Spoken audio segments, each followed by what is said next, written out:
A very good morning to our Honorable Chief Guest, Mr. Tapan Mishra, United Nations Resident Coordinator for Mongolia. Honorable Chief Guest, Mr. Sridhar Ramanujam, Founder CEO, Integrated Brandcom Private Limited. Our dear and respected management, Chairman Dr. Vijaypal Reddy, Managing Director Mrs. Purnima Reddy, Executive Director Mr. Ajith Basani, our beloved directors, principal, staff, and especially to all our students and parents who have joined us today. It is indeed a great privilege to welcome you all to the inaugural ceremony of the Acharya Bangalore B School batch of 2020. Light is a symbol of brightness and prosperity. As sunlight expels the might of darkness, similarly, blessings bring prosperity and happiness in our lives. To mark the beginning of our auspicious inauguration ceremony and to invoke the blessings of Goddess Saraswati, we would like to begin by lighting the lamp of knowledge and wisdom. May I now request our directors, Dr. H.R. Venkatesha and Dr. Madhumita Chatterjee, and our principal, Dr. Vijay Bhaskar, to kindly step forward for lighting the lamp.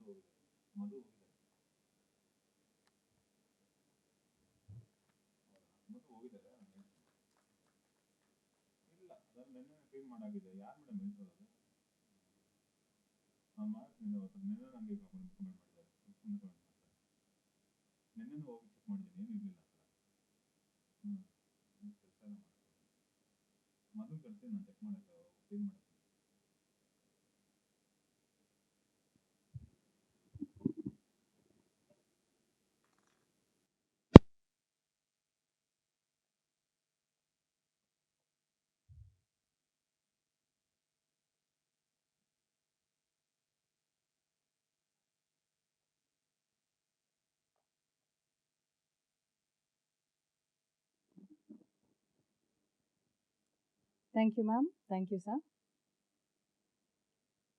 Acharya Bangalore B School was founded in 2008 by Dr. Vijaypal Reddy, who is also the current chairman of the institute. ABBS comes under the umbrella of Samagraha Shikshana Samiti Trust, which has various institutions offering courses under Bangalore University, Rajiv Gandhi University of Health Science, and Karnataka Law University. The group of institutions which comprises ABBS are Acharya Bangalore B School, ABBS School of Management, Acharya Institute of Health Science, Acharya Institute of Nursing, ABBS School of Law, and ABBS Pre-University College. Under this group of institutes, ABBS offers various courses in management, paramedical, life science, information technology, aviation, law, as well as diploma programs. Our differential learning programs have been crafted by seasoned industry experts and feature an array of elements such as industry interfacing, entrepreneurship development, live workshops and seminars, management development programs, and publication development. The vision of ABBS is to provide relevant education consistent with the changing world by integrating the best faculties and infrastructure which enables our students to stand the test of time and be of utmost benefit to our society. We take great pride in our faculty who has both academic as well as industry experiences. The uniqueness of ABBS is our commitment, dedication, transparency, and equality, which has allowed us to aspire, accelerate, and achieve. Ever since its inception in 2008, ABBS has become a coveted business school and has ranked number 10 in southern India by Times B School 2020, making it one of the fastest growing B schools in India. The success of our programs are mirrored in diverse collaborations with top corporates and our industry partners. Because of this, each year, ABBS draws several applications from across India and neighboring countries. Based on our excellence in performance in higher education, ABBS is accredited with NAC, NBA, and IAC-BE. The success and milestones achieved by ABBS should be credited to the sheer vision of our leadership, Chairman Dr. Vijaypal Reddy, Managing Director, Mrs. Purnima Reddy, and the youngest member of our management, Mr. Ajith Basani. It gives me immense pleasure to introduce Dr. H.R. Venkatesha, Founder Director, ABBS. Dr. Venkatesha has over 38 years experience in teaching, research, as well as administration. He earned his MCom, MBA, and PhD and has done his doctorate in a consumer-related topic. He has completed 2 research projects, published 45 papers in national and international journals, authored 7 books, and edited close to 25 monographs. He has presented 22 research articles in national as well as international conferences and has organized more than 24 conferences, workshops, and seminars. He is currently associated with professional bodies like All India Management Association and All India Commerce Association, New Delhi. May I now request Dr. Venkatesha to kindly step forward and address the gathering.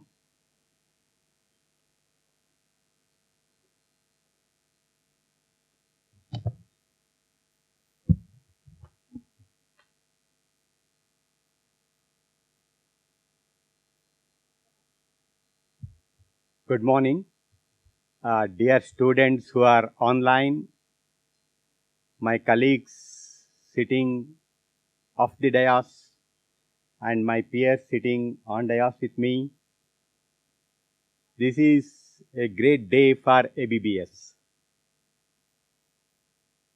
This is a day when we welcome our students who would be with us for 2 years in management programs at postgraduate level and 3 years with us, those who are pursuing undergraduate programs.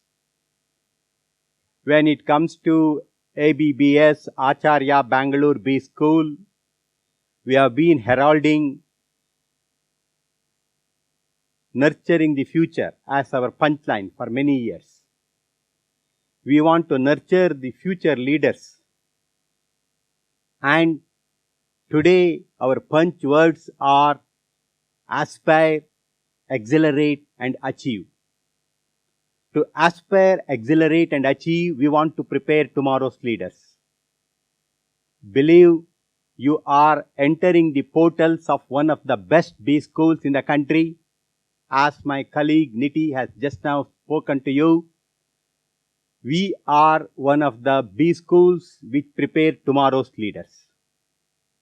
When we talk about preparing tomorrow's leaders, we are thinking and we are planning to bring the leaders who can bring disruption in the chosen spaces. It can be in the corporate world, it can be in social life, it can be in civic society, or it can be in NGO. We want to produce leaders of tomorrow. We want to produce change makers of tomorrow. We want to nurture the future. That is the vision, mission, purpose, and single goal which emphasizes why we exist among the tapestry of these schools that are there in the country. When I think about disruption, all of you know the Harvard Business School professor Christopher, who died this year in 2020, he coined the word disruptive innovation. Now, when we talk about disruptive innovation, you must understand that there is disruption every day. I want to ask you a question. Do you have fire in the belly when you enter the portals of ABBS to bring that disruption in the space where you enter? And when you walk out of the corridors of ABBS, I want you to be a leader in a chosen space. I want you to disrupt. You know that disruption is a big thing today. When we spoke about Airbnb, we thought that the big hotel brands like, Hilton, Sheraton, Ritz have gone to bewilderness. And Airbnb has become a disruptor. Believe me, today there are many disruptions. It could be OYO, it could be Ola, it could be Uber. But the disruption doesn't stop with individuals. Disruption does not stop with human beings. nature too starts disrupting. I was reading an article in Harvard Business Review which tells that nature has become a great disruptor. For example, your COVID-19 is a great disruptor. Now, we don't know how many hotels would go back to Airbnb. We don't know how many people would take up Ola and Uber. We thought that when Ola and Uber came and they claimed themselves as technology companies, we thought that this is one game changer which would change the way in which we move forward, which we take our daily lives forward. Believe me, this disruption is a continuous process. This disruption was there, is there, and would be there. My ambition is that you want to become that one disruptor who changes the way in which business language is spoken in the corporate world. I know that in a VUCA world, you know what is VUCA world? This world is very volatile. This world is very complex, very uncertain, very ambiguous. In this VUCA world, again, which was coined during the World War by the military, now all of us are realizing that this world is becoming very, very complex, very volatile, very uncertain, very ambiguous. We need leaders. We need corporate leaders who can bring disruption in a much bigger way, much effective way, more than any time in the history of this earth. I think you are entering the portals of Acharya Bangalore B School when the nuances of business, the language of business, the edifice of business has shaken and you have to rewrite. Believe me, this gives you number of opportunities. Any space you take, I can give examples how this COVID, has brought opportunities. Take my sector. I am an academic animal. I always tell that. I am there in this field for more than 38 years. And believe me, tomorrow it is online education. See, this is for the first time in my lifetime, I am addressing my forthcoming students online. We have to change always. We have to change for better. And we have to keep in pace with the technology. We have to keep in pace with the change that brings into our life. And one more thing we must understand here. When we talk about disruption, when we talk about VUCA world, what we have to understand is this is not happening through information. I know that Google, YouTube would give you a lot of information. I am not telling that that is useless. That is very, very useful. Indeed, these schools and the great education institutions in the earlier decades, in the yesteryears, they were giving more information in the earlier stages. But today, my work has become simple. My faculty are feeling very, very comfortable to deal with technology today because information is readily available to you in Google and YouTube. But the question here is information education? Is information gives you wisdom? Does information give you excellence? Does it make you a leader who can disrupt in the market? I'm sorry. No. That doesn't give you that idea. That is what? Eats, WB Eats. I am a management professor, but more interested in history, literature, and I have a colleague here who is Dada in history, and she will speak to you later. But the point here is this. Eats tells that education is not filling pail. It is lighting the fire. Education is not filling the bucket. Pail means bucket. It is not filling loads and loads of information.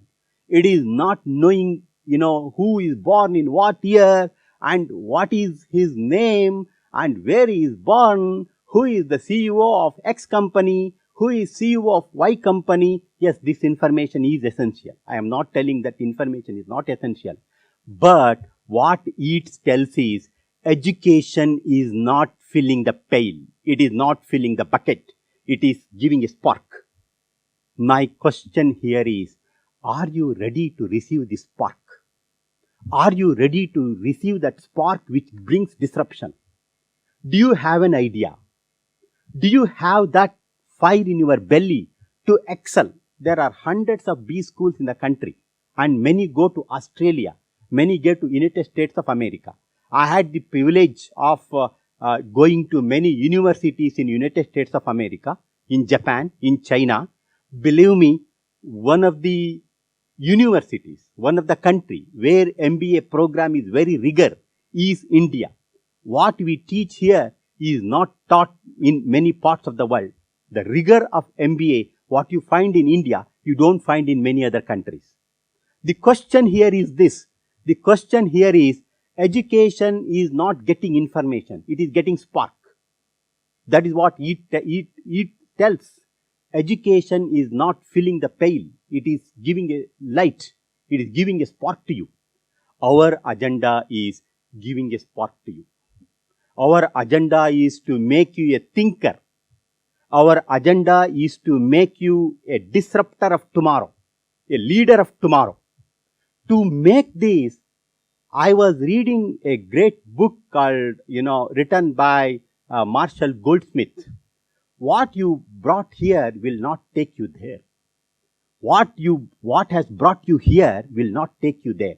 What he writes in this book is, he writes in this book which applies to individuals, which applies to corporates, which applies to CEOs and corporate leaders of tomorrow.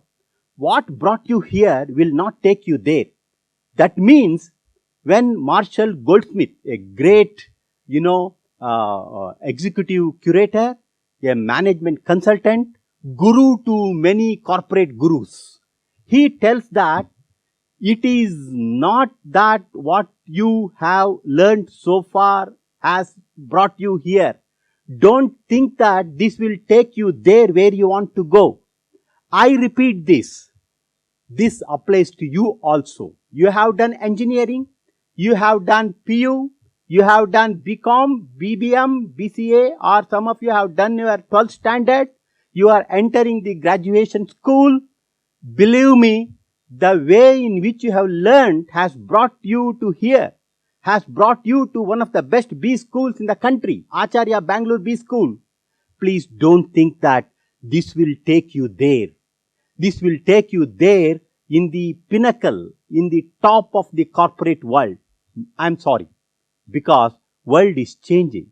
World doesn't need, MBAs who are eligible to be clerks, or PGDMs who are eligible to be clerks, or BBM and BCom, or whatever degree you are pursuing. If you want to be a leader in your selected space in the area, you have to learn to excel. There is no compromise on excellence. Don't think that the way in which you have completed your undergraduation will help you to complete your post-graduation or graduation and make you the corporate leader. If you think like that, in the very first day I have to cut a sorry figure. That will not take you there. That is what Marshall Goldsmith speaks about. He tells, what brought you here will not take you there. Read that book. It is an excellent book. And what I am harping on that? What I am focusing on that? What I am focusing is, I always tell one thing to all my students. That is my success mantra. I am here for the last 12 years. I thank Niti, my colleague, who introduced me as the founder director. I have been, here for the last 12 years. And one thing you must remember is that I have seen the students who are successful. Yes, your MBA, your PGDM, your BCom, your BBM syllabus is important. Your exams are important. Your studies are important. I always tell one thing. This is very important to you. That is the bread and butter of education.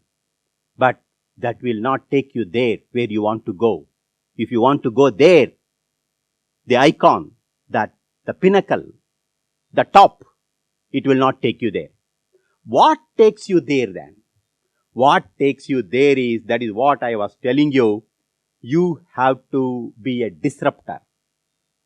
You have to disrupt in the space in which you work.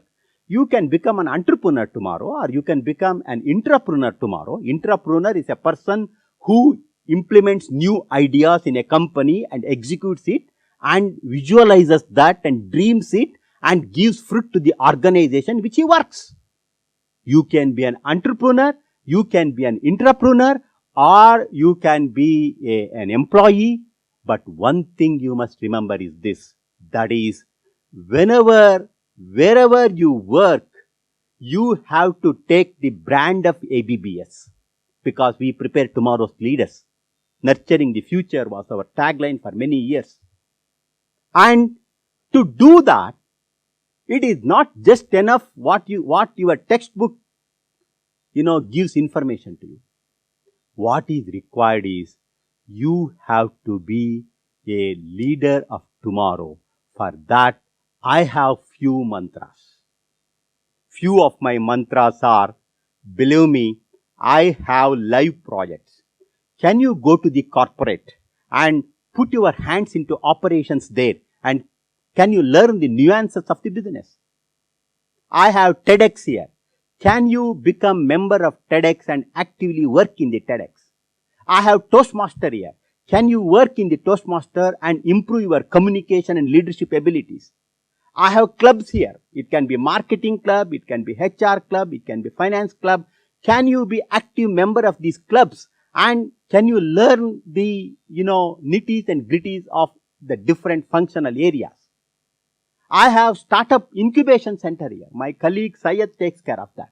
I am extremely proud of my colleagues who have turned out some of the best of the outcomes in this B school. And can you become member of an incubation center? Can you become member of our, cultural club? Can you become member of our, we encourage students to write original research papers. Are you ready for this? Do you have the fire in the belly? See, if you are in a vegetable state, I am sorry. No. You have to be excited. I am extremely excited to receive you. I am sorry today I cannot see your face, but I can feel your pulse. When you have joined a very top-ranked B school like Acharya Bangalore B school, I know where you stand. I know where you would go. That is what more important. I am, extremely happy to invite you all to the, portals of ABBS. I know there is a lot of gap for few months because of the, COVID-19 problem, which is not specific to India. The whole world has faced this problem. I am extremely happy. Disruption is going to be there. Disruption would be there. And you are, entering the B schools at a time when the whole language of business is rewritten. Be a part and be an actor. Be a player in rewriting the language of the business. Do you have that in you? I think you have chosen the right place. I am sure my colleagues, my management, my placement department, my corporate relations department, and all my colleagues are, agog and excited to receive you. I am sure by 1st October, things should be all right. We would communicate to you about all those things in the coming days. And I am, for the time being, we shall be in touch with online. I wholeheartedly welcome you all my undergraduate students, MBA students, and Bjdm students to the portals of ABBS. And from my chairman to the last man in the, ABBS is at your service. Indeed, it is the mission and vision of the management, and we have been here because of you. And we are waiting for you to join us, and, let us all continuously learn and make this ABBS a great place to learn. I welcome you again. Thank you.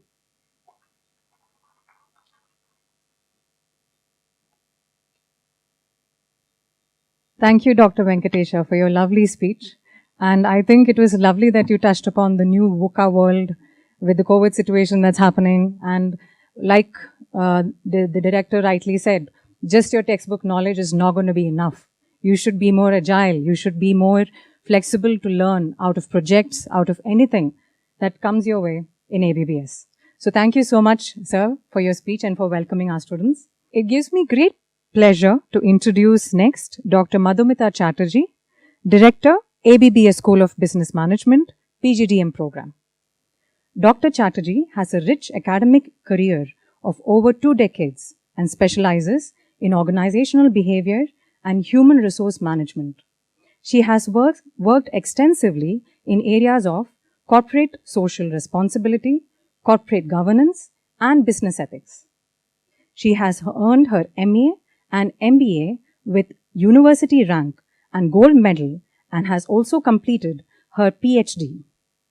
Her thesis was published in the book entitled The Kshatriyas of Ancient India. She has completed a program in history, politics, and society from University of Oxford, UK, and was awarded a scholarship to attend an executive education program at Harvard Business School, USA. She has published numerous articles in her areas of interest and was a guest editor for a special issue entitled Exploring Spirituality and Social Responsibility, which was published recently by the Emerald Publishing team. May I now request Dr. Madhumita Chatterjee to kindly come forward and address the gathering.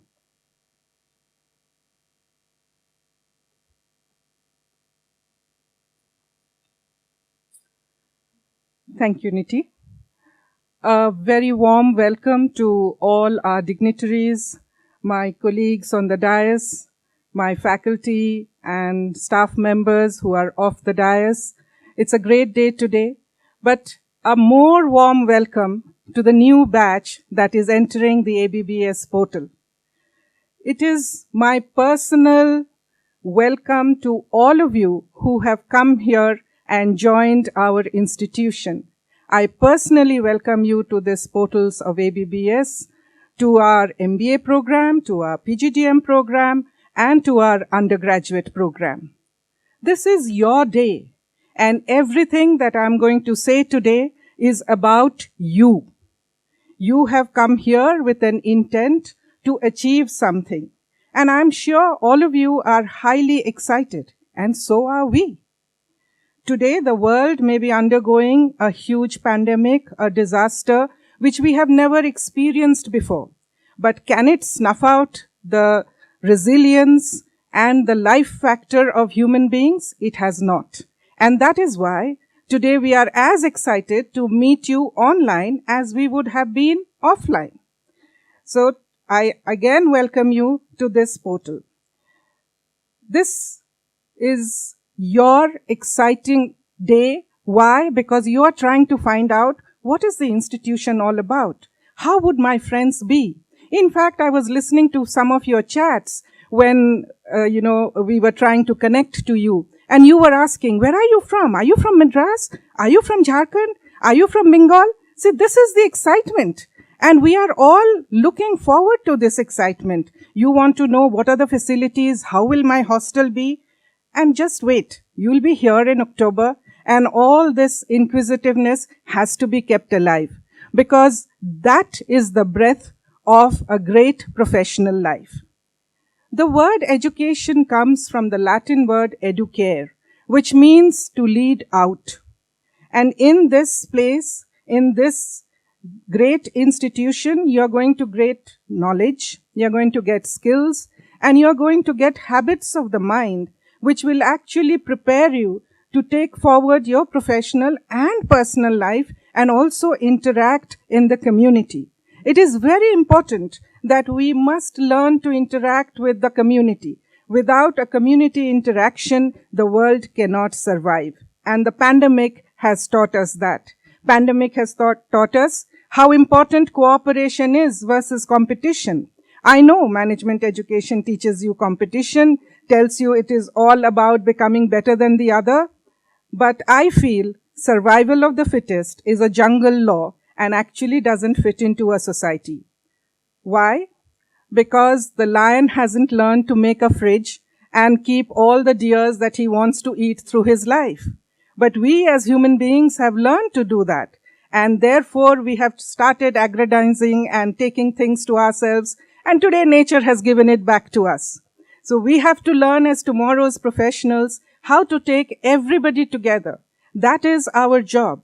And the beauty of management education is it is all encompassing. It includes history, it includes philosophy, it includes quantitatives, it includes science, it includes arts. Name anything. You may call it a khichdi course, but then we have to be a person who should be able to handle every crisis. It may come in your economy, it may come in the society, and your business is going to be impacted.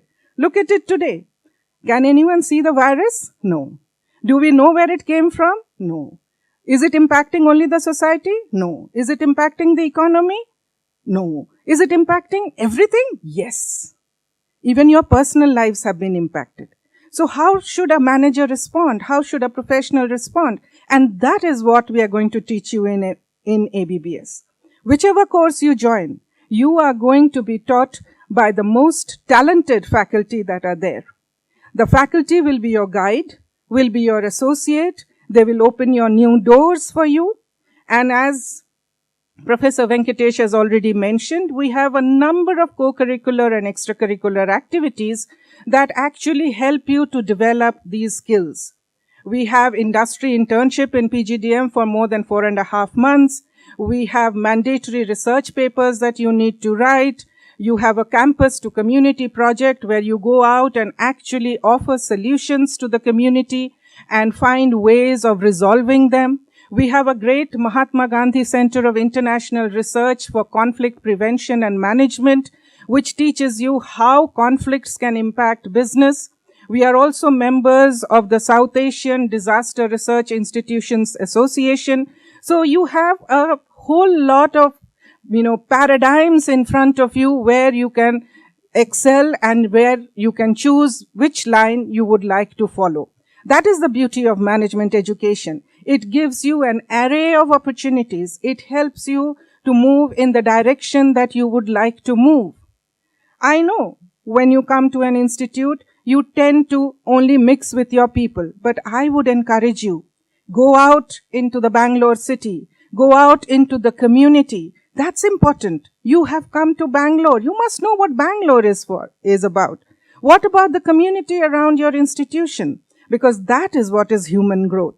So I would encourage all of you to learn about Karnataka, about the extraordinary literature, the art, the beauty of this state. You're getting this opportunity. You're going to be here for 2 years. And this is the time to actually gain as much knowledge as possible about Karnataka and all the others who are going to come from different states. I know it is in the beginning a little awkward, sometimes scary, because you don't know whether you're saying the right thing to your person, whether you are going to be using the right language, whether you're going to hurt a person. But don't worry. We are all awkward. We all are ignorant. None of us are perfect here. And a little bit of disagreement, a little bit of a heartburn, a little bit of, telling somebody something and getting forgiven is worth the human love that you're going to get, is worth the human warmth that you're going to learn. It's worth the cultures that you're going to understand. It is worth understanding people from different cultures. So don't be scared. Go ahead and mix with everyone who comes to this. You are going to be a manager. Tomorrow you can't say, I'm going to be a manager and I want only my in-group people around me. You are in a global situation. You may be sitting in Cincinnati and talking to somebody in Tokyo who probably doesn't understand your English very well, but you have to do business. Or you may be talking to somebody in Magadi Road, ABBS, and you're trying to get a project done. So how is it that you're going to interact if you do not develop these interpersonal skills? So management education gives you that opportunity, besides helping you to understand the basics of the functional areas that we look at, whether it is finance, whether it is marketing, whether it is HR, whether it is quantitatives, business analytics, name any of them. And, management is a subject which can always accommodate something. As we say in India, we have 33 million gods and we are willing to accept one more, but we will not discard any. And that's the beauty of management. And that's the way you're going to learn here. So be confident, come here with a very, very open mind, and I'm sure you're going to enjoy your stay here. As we were talking about among ourselves, and Professor also mentioned, the most important thing is about keeping your spark alive. It's very important to have that spark. So I would request all of you that if you don't have that spark, it will affect us. It will take us down.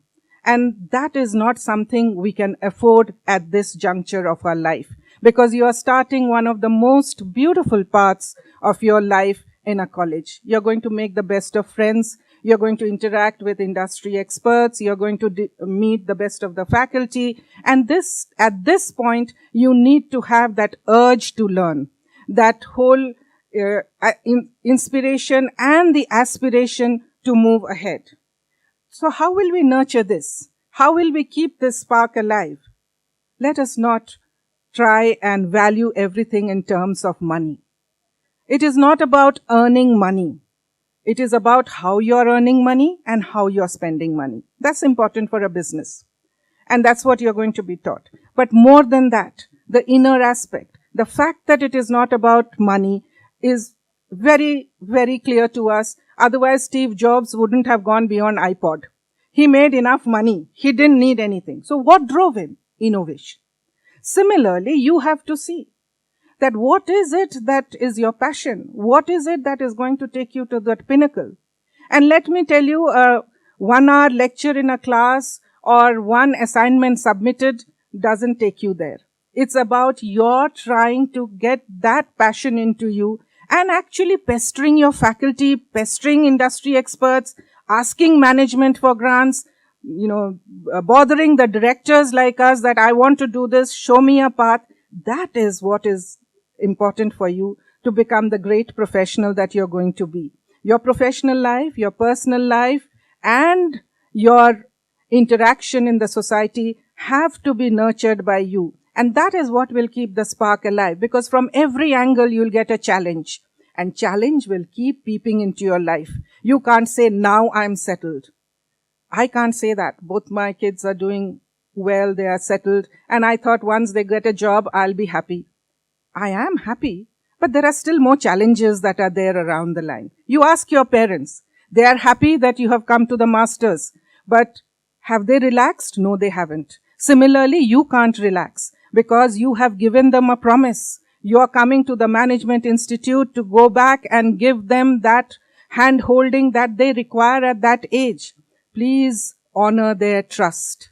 They are trusting that you're going to come here and make yourself one of the best that they are going to be proud of. Remember, for teachers and parents, the greatest moment is when their children and their students do better. That is when we feel we have succeeded. And all parents love that moment. So please honor that trust that your parents have rested on you, and you're coming here and you must deliver it. Life is also like a marathon. Why do we say marathon? Because health and relationships both are important. In a marathon, it's not a sprint that you end it in 1 minute. A marathon is a long run. So what would you have to do? You have to prepare yourself for the next 70 years, maybe 80, 100, who knows? Our medicine may take us, now we'll be alive for more than 100 years. So we have to be alive, we have to be agile. So that knowledge, that lifelong learning is something that you have to crave for. And that is what is life about. It is this marathon. While studying in this campus, I want you all to have a balanced life.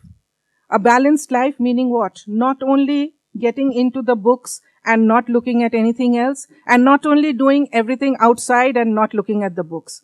It is a balance. Life is all about balance, right? If we don't have a balanced life, we are not going to succeed. And that is something that you have got to understand when you come for this education called MBA, Master of Business Administration. We have talked of ways of nurturing this spark. But what are your challenges? What are the storms? disappointment, frustration, loneliness, unfairness. These are storms that will keep coming, and the spark will have to be kept alive. Because don't think that this will not come. They will always be there. When you have come here, you have met a girl, you have liked her, and she is still not responding. Disappointment, loneliness. But there may be other girls who are willing to talk to you. There may be other friends who are willing to come forward. So from this small disappointment, it can be a bigger disappointment that I wanted that placement and I did not get it. So what? If you remember, the great tennis player once said that, "Are you not sad you lost the world championship?" He said, "Did I ask God when I won it? I did not ask God why you made me win it. So why should I ask God when I lose it?" So this is the mindset that you will have to have, because there is no end to trying again. And there is a huge opportunity in front of you. And I'm looking at the excited faces from my mind's eye, because I can't see you all. But as he said, we can feel the pulse. We are excited. We can see the spark in your eyes. My only request is, when I meet you for the farewell, and hopefully offline, I want to see that spark again. When you say, "Ma'am, you can push us down the cliff. We will fly. We will not fall." And that's the day I'm waiting for. As you start on this incredible journey, which you are going to use to shape thinkers, you're going to shape the next level of managers, you're going to shape the citizens, I want you to take it very seriously, because you are going to be responsible for this now. There is no more falling back and saying, "So-and-so told me, therefore I did it." No more. And the higher you will go in life, the lonelier you are going to become. But unfortunately, your decisions will impact a larger number of people. Therefore, imagine the strength that you have to have within you, your inner strength, your conscience, your values that are going to take decisions for millions of people. So you have to educate yourself for the future. You have to ensure that, as we say, for the next 100 years of intelligence, you have to be creative, you have to be informed, you have to be compassionate to be able to deal with the unexpected. Expected, anybody can deal. So we have to be careful about that. And I could not be more privileged than to have this opportunity of welcoming all of you. We are looking forward to this. And on behalf of all the members of this campus, all the faculty members, all the staff members, the management, everybody who is holding a position or are indirectly connected with the institute, we welcome you to ABBS and look forward to meeting you soon. We are waiting to meet you. I'm sure you're waiting to meet us. So let's have a great journey from October together. Thank you very much.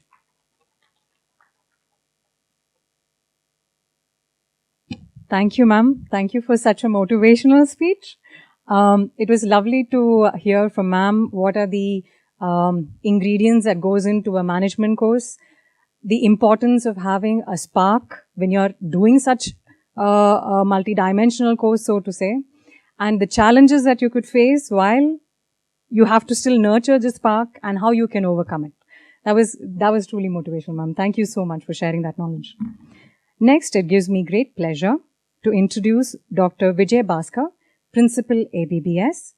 Dr. Bhaskar has over 29 years of experience with 12 years of rich experience in teaching and training. Her specializations are accounts and finance, banking and insurance, health insurance and healthcare management. She completed her MPhil and PhD in management and has earned her doctorate in health insurance. She has completed her MBA in finance, prior to which she earned her MCom from Karnataka University. Dr. Bhaskar has authored 4 books in Bangalore University syllabus and has published articles which includes reputed journals and research papers. She has authored and edited the 4th and 7th BCom books, Stock and Commodity Market in 2019, Now, may I request Dr. Vijay Bhaskar to kindly come forward and address the gathering.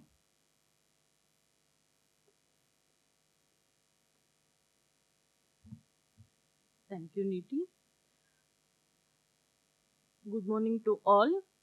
After getting the speech from the great leader, so I think you might be thinking that all of the words they have already taken it, and I have been left with very less things. But still, I want to highlight on the value education. And on behalf of all the stakeholders, it is my great pleasure to welcome you all to ABBS. I am delighted to see you here in this virtual environment. Always, when we used to have this welcome inaugural function, we used to see and the excitement, and the same excitement I am seeing it through the virtual, and I am hoping the same thing from you all. So, and to the parents, I look forward to getting to know the exceptional young people you have raised, and to helping provide a rich array of opportunities to them to learn, to grow, and to discover who they are and how they want to make a difference in the world. You have chosen a right place, that is ABBS, and we are giving all that inputs. Already the directors has mentioned about it. Now I am telling some value education and through the stories. So we can learn a lot of things through the that is, I can say it as winning mantra from the Mahabharata. So all of you might have read about the great epics of Mahabharata, and in that Mahabharata we will be learning a lot about it is considered as a gift of knowledge to the world, and it is also the incidents in that Mahabharata we can compare to the real life, which we will be able to see that. So here, when you come to when you have chosen, either it might be the undergraduate course or it might be the post-graduation course, you have to have the objective in your life. So that means what I can become, what I have to become, and how I have to. So if your objectives are very strong, then you will get the passion towards achieving that. So preparing to the target is also very important. So here I will be taking you to the story of inspiring the leadership. So already Director Sir has told about the inspiring the leadership. Here at ABBS, we will be conducting lot of activities, and in that activities, we will be looking at the leadership roles. See here, the leader is Lord Krishna in Mahabharata. He didn't tell anything. He was just guiding them, and he was giving the tips to the Pandavas. The Pandavas, they took the leadership and they cleverly played in the Mahabharata. So here, in the management also, the organization to achieve its missions is in the hands of the leader. So the leader should take up they have to practice the skills, and they have to understand the role of the leader, and they have to sharpen the skills. So that is what is required from that. So the next is finding a perfect opportunities. See, when Pandavas were sent into exile, they did not lose their heart. See, usually in the life also, when the opportunity comes, we shouldn't crib. So we should take that opportunity and convert that into a positive one. So that is what the Pandavas did. And in that, when they were sent to the forest, so they didn't waste their time. They excelled their skills and development, and with that, they were able to win the Kurukshetra. So, my advice to the students is learning the skills required to achieve the dream is very important, and identifying that skills and improving the skills is very important. So whenever the opportunities are given to you through the activities, try to learn that and participate in all the activities. We have so many activities which will be happening apart from our academic things. So we have the galaxy of the faculties, and they will be teaching you lot of the activities. So in that you have to sharpen your skills. So that is what is required. So the next is about neglecting none. So my third advice to the students is neglecting none. So usually when we are teaching to the students, they will be asking us, which is important chapter, which part of the lesson I can take it. So when we look at it, so everything is important. I will tell you the story of Mahabharata. In that Mahabharata, there are Panch Pandavas. So in that, usually they will be highlighting about the Yudhishthira, they will be highlighting about Arjuna and Bhima. So what is the role of Nakula and Sahadeva? So Nakula and Sahadeva, they have given a lot of contribution to the Mahabharata and winning the Kurukshetra. So that means they had they had contributed a lot in the intelligence. So that part we have to contribute over here. So in the subjects also, each of the subjects you will be learning for the life. So that you have to take it as important, and every subject is important. When you will be using that subject, where is the incident which will come there, you will not be able to know. So all subjects are very important. So the next is about women empowerment. So this is my secret to the girl students, women empowerment. So the women empowerment is there in all the times. All our epics, all our great stories will tell about the women empowerment. So here in the Mahabharata, I will say that why the Pandavas were able to succeed in the because they had the women empowerment. So in the Pandavas, what happened was Kunti was there to motivate them, and they listened to the Draupadi. But what happened to the Kauravas was, though Gandhari was telling about Lord to the son, but they were not listening to her. So that means sometimes the lesson from the women also will contribute a lot to it. And here in the modern thing, what we can say is gender equality is there. So need not have to worry about it, and all are considered as equal. At ABBS also, we will be considering all of you are equal. Okay. The next is about quality versus quantity. So here I will bring about one incident. So when Arjuna and Suyodhana, they went to meet Krishna, and they asked about what contribution he can make it for Kurukshetra Yuddha. So in that, Krishna will ask what you want it.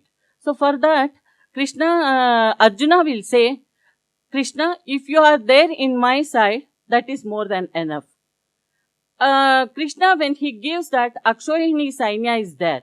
So that means I have, what is that? The Sena is there, that the warriors is there. So then Suyodhana will select about the Akshohini. That means he will go for the numbers. But Arjuna selects the Krishna, the quality. So here also, when you have come to ABBS, we are giving the quality education. That part I want to emphasize on it.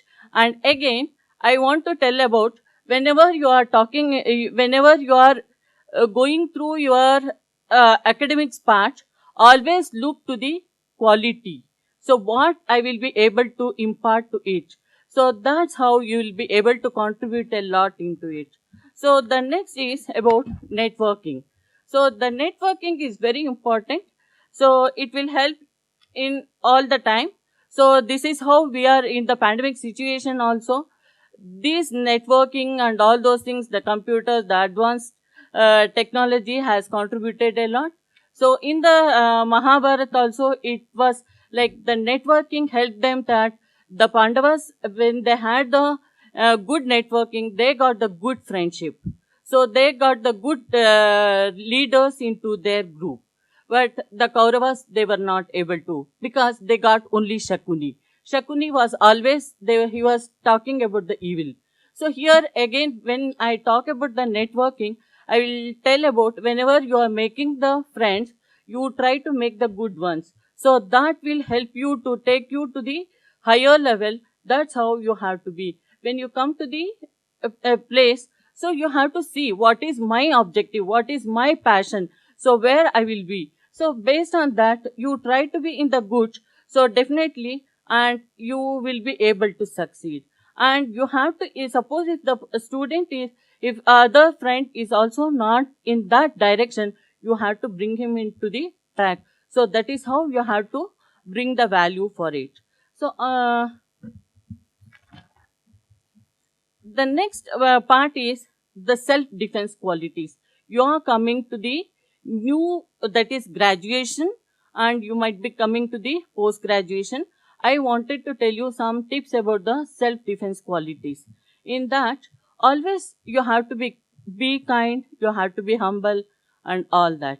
So be kind, be humble and all that. It will not be the success every time. So wherever it is necessary, you have to be generous, and when it is not necessary, there you have to be little strict. So here, the bad company can ruin your life beyond the imagination, and don't get into bad habits.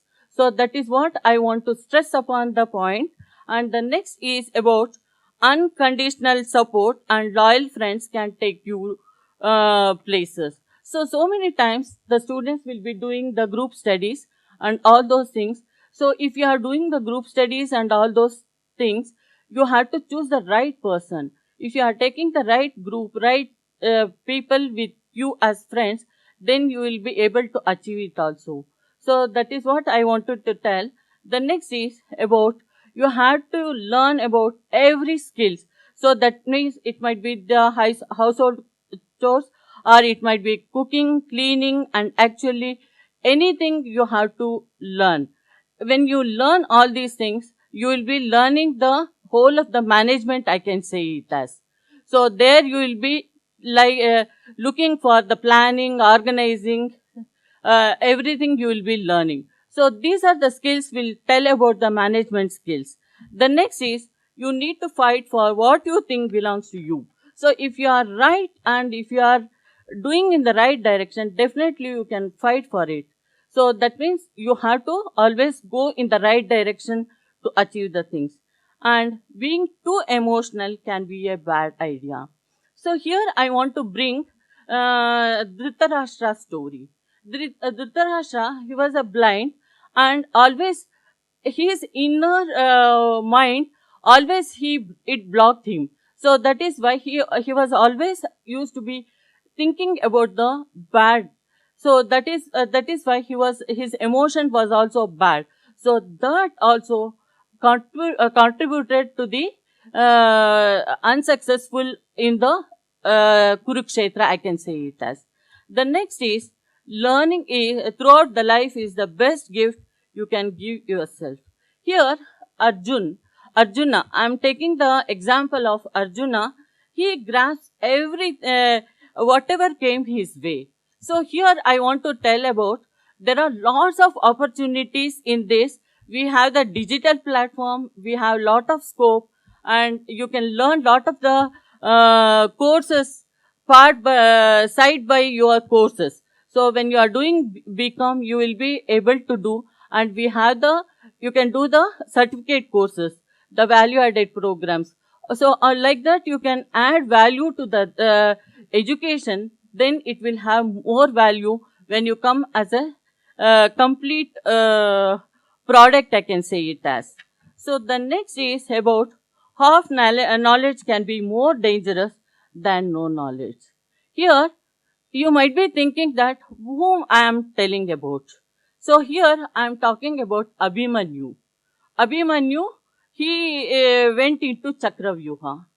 So he didn't have the knowledge. he was knowing about how to get into Chakravyuha, but how to come out, he was not knowing it. So, actually, unfortunately, when he was in the mother's womb, he learned that story. But he would have asked Krishna that how to come out of it. So he didn't do that. That's how he ruined his life. So that is why I will say, whenever you are learning anything, always try to learn complete. So half knowledge is always dangerous. So take that. And the last but not the least is, you cannot be stopped if you are passionate about what you do.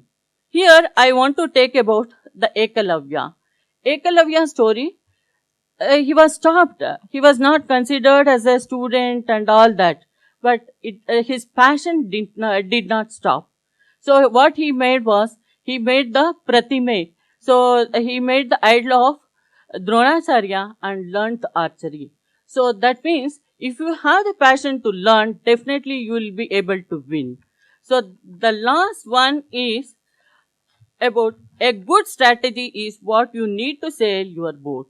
At last, everything you have to have a good strategy. You have to have a passion. You have to have an objective.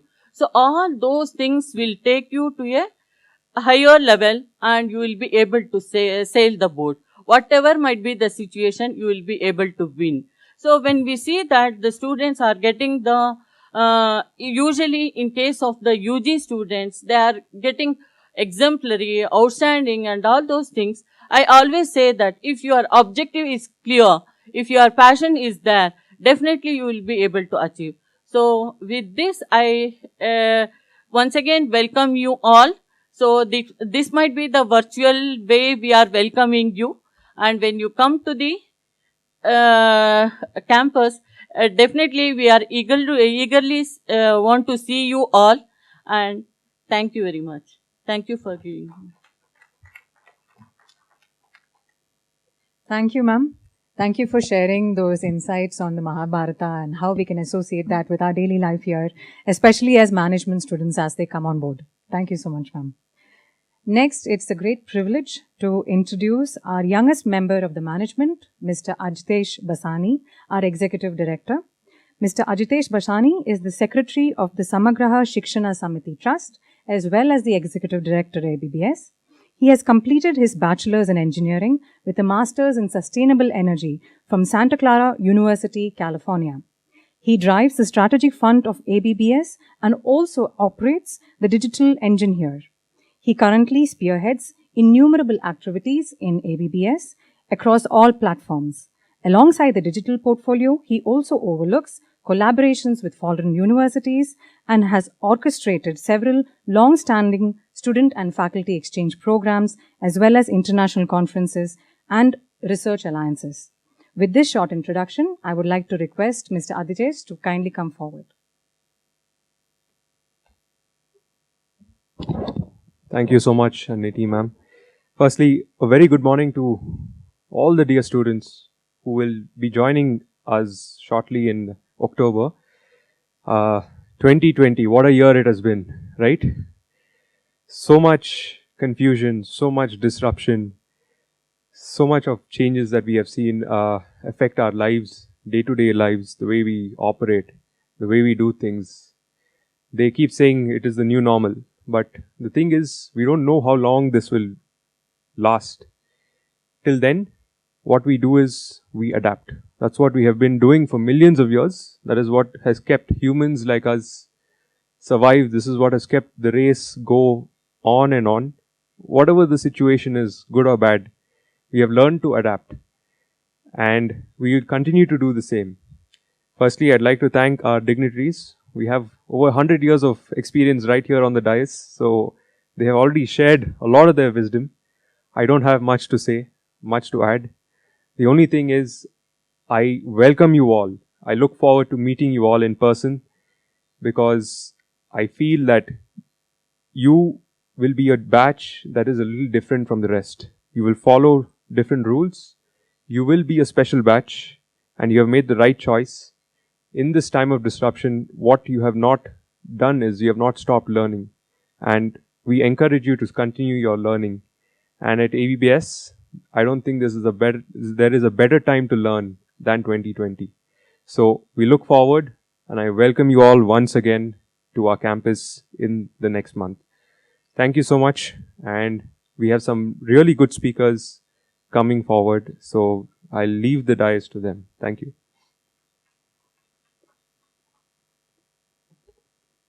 Thank you so much, sir. And yes, 2020, what a year it's been. Who knew that we would have an inauguration ceremony virtually done as well?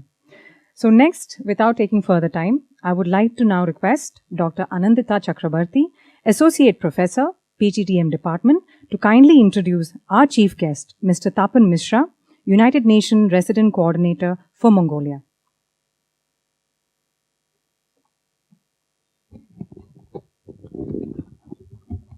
So very good morning to everyone, and thank you, Niti. A short introduction on our honorable guest.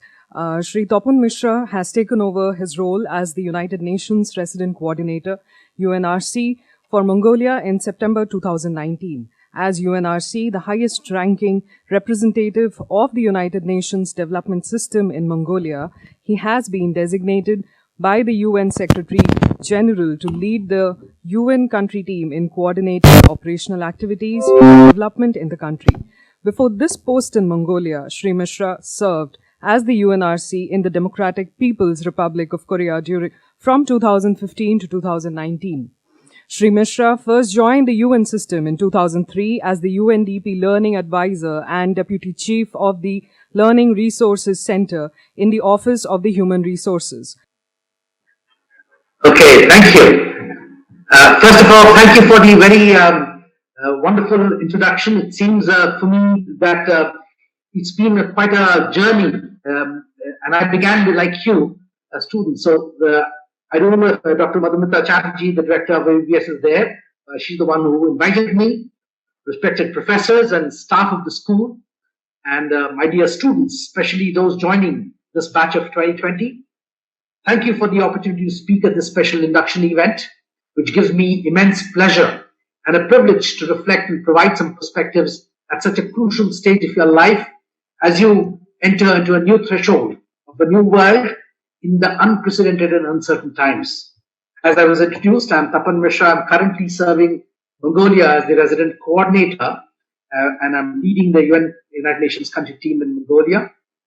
Now, as you are all aware, that the year 2020 has been an extraordinarily different and difficult year. It began with a global spread of the pandemic that the world seemed very unprepared for. It disrupted normal life with closure of schools and educational institutions to ensure social distancing as a precautionary measure to prevent the spread of the virus. Students all across the world had to cope with this new situation. And now, especially now that you're sitting in Bangalore in India, you're seeing the situation in India is certainly very challenging, where virtual connection is what's going to create the bridge to education as it emerges forward. It may also be helpful to have some guidance, encouragement, and inspiration to enhance your resilience and fortitude as you foray in the challenges ahead. Now, given this challenging situation with this unprecedented global pandemic, I was thinking that it would be perhaps appropriate to begin our conversation on this theme that we have roughly about an hour ahead of us, in terms of a theme that will be very relevant in today's world, which is on character. I don't know whether you would agree that this is perhaps the most valuable asset that enables us to steer through our lives, especially in turbulent ones. Let me share some of my thoughts and perspectives that you, as students, may like to reflect on as you choose and move forward in your chosen paths ahead. Now, I believe that character can act as a compass, a moral compass, which is a very valuable tool for navigating, especially in unfamiliar situations, as well as to be an anchor to hold you steady in these rough and turbulent waters. Character refers to a deep set of values, deep-rooted values, moral and mental qualities and beliefs that shapes our attitude and behavior, and makes a person different from others. Drawing on research from neuroscience, economics, and psychology, it has been found that some character traits are even more vital for success than intelligence quotient or IQ. Though there are many important ingredients of character, let me share 7 of them to begin with. Now, you're aware of all these aspects already, but I'm reiterating because I personally believe that these are very, very important in shaping of who I have become from the same school that I started with your Professor Madhumita Chatterjee back in Bokaro Steel City, St. Xavier's, and some of the deep-rooted values and essential ingredients of character that I've learned from school, especially from our principal, Father John Moore, and we have imbibed from our teachers many of these as we have progressed on our journey in life ahead. So let me repeat them for you. The first one is obviously integrity, which means following your moral or ethical convictions and doing the right thing in all circumstances, even if no one is watching you. Having integrity means that you are true to yourself and you do nothing that demeans or dishonors you. Now, you all know the story because in India, we know the story they're shared right from childhood. Now, this story is of that little boy in India who grew up demonstrating integrity in a small place in Gujarat and was later known to the world as Mahatma Gandhi. And you know the story of the school inspector. While he was on in the school, when Mahatma Gandhi or Mohandas Karamchand Gandhi was in school, once a school inspector of education, Mr. Giles, came on a visit and had set a spelling test. He spoke about the test to the students, and one of the words he said was kettle. And obviously, Mr. Gandhi misspelt that letter on a slate, and his teachers tried to prompt him to copy and correct the spelling from his neighbor. But he would not do so as he believed that copying was wrong. He chose to face some humiliation that came his way rather than compromise with his values. Now that is integrity for me, which leads to trustworthiness. To me, perhaps in today's time, it is very difficult with so many challenges and issues, so many temptations and pressures to hold that integrity strongly. But believe me, it is the steadfast value that you will always be proud of when you use that in your life and career ahead. So that is to me integrity, which leads to trustworthiness. The second one I want to talk to you is about respect and responsibility. Being responsible means you do have that you do the right things, do the things that you're expected to do, and accept the consequences or the results of your action. That you cannot be responsible that you do things and you don't accept the consequences or results of your action. To me, that is very critical.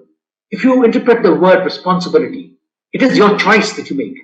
It is the ability to respond to any stimulus or any given situation, and that will lead to your ability to be respected. Your capabilities will shine when you're able to take responsibility for your actions.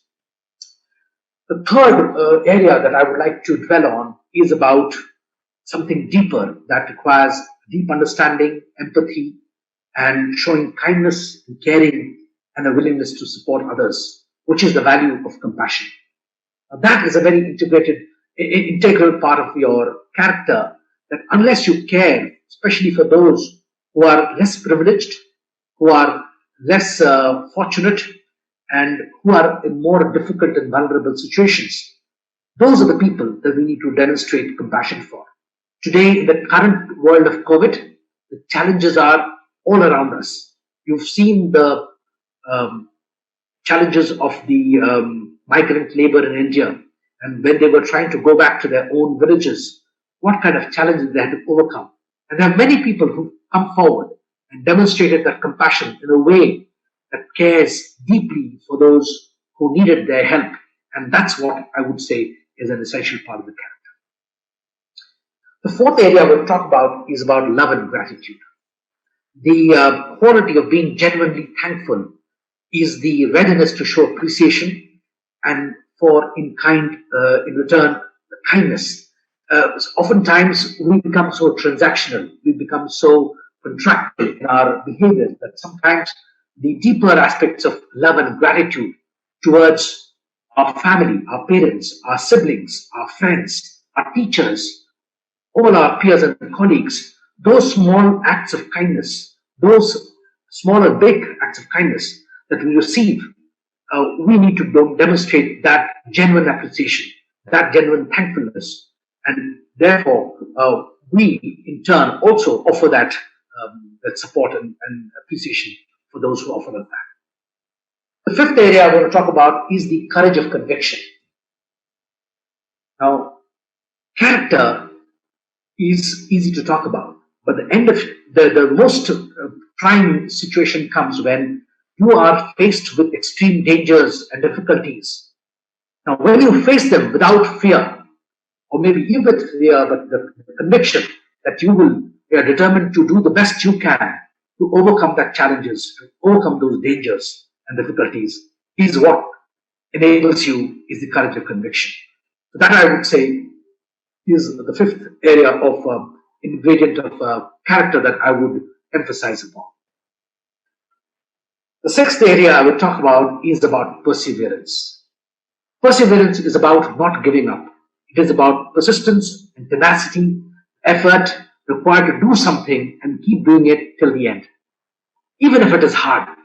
And that's what will lead to, even if you have a great dream, a great vision, a great eagerness to do something about it. But if you do not persevere, you may not end up achieving that end goal and success at the end of it. There have been many such situations in my life when I had come to the brink of my career almost, where some jobs almost were leaving me. But at the end of the day, the belief in yourself and perseverance is what kept you going. As I was introduced, I began my journey in my career as a human resources specialist, and I focused more on training and learning and development. Today, I lead the whole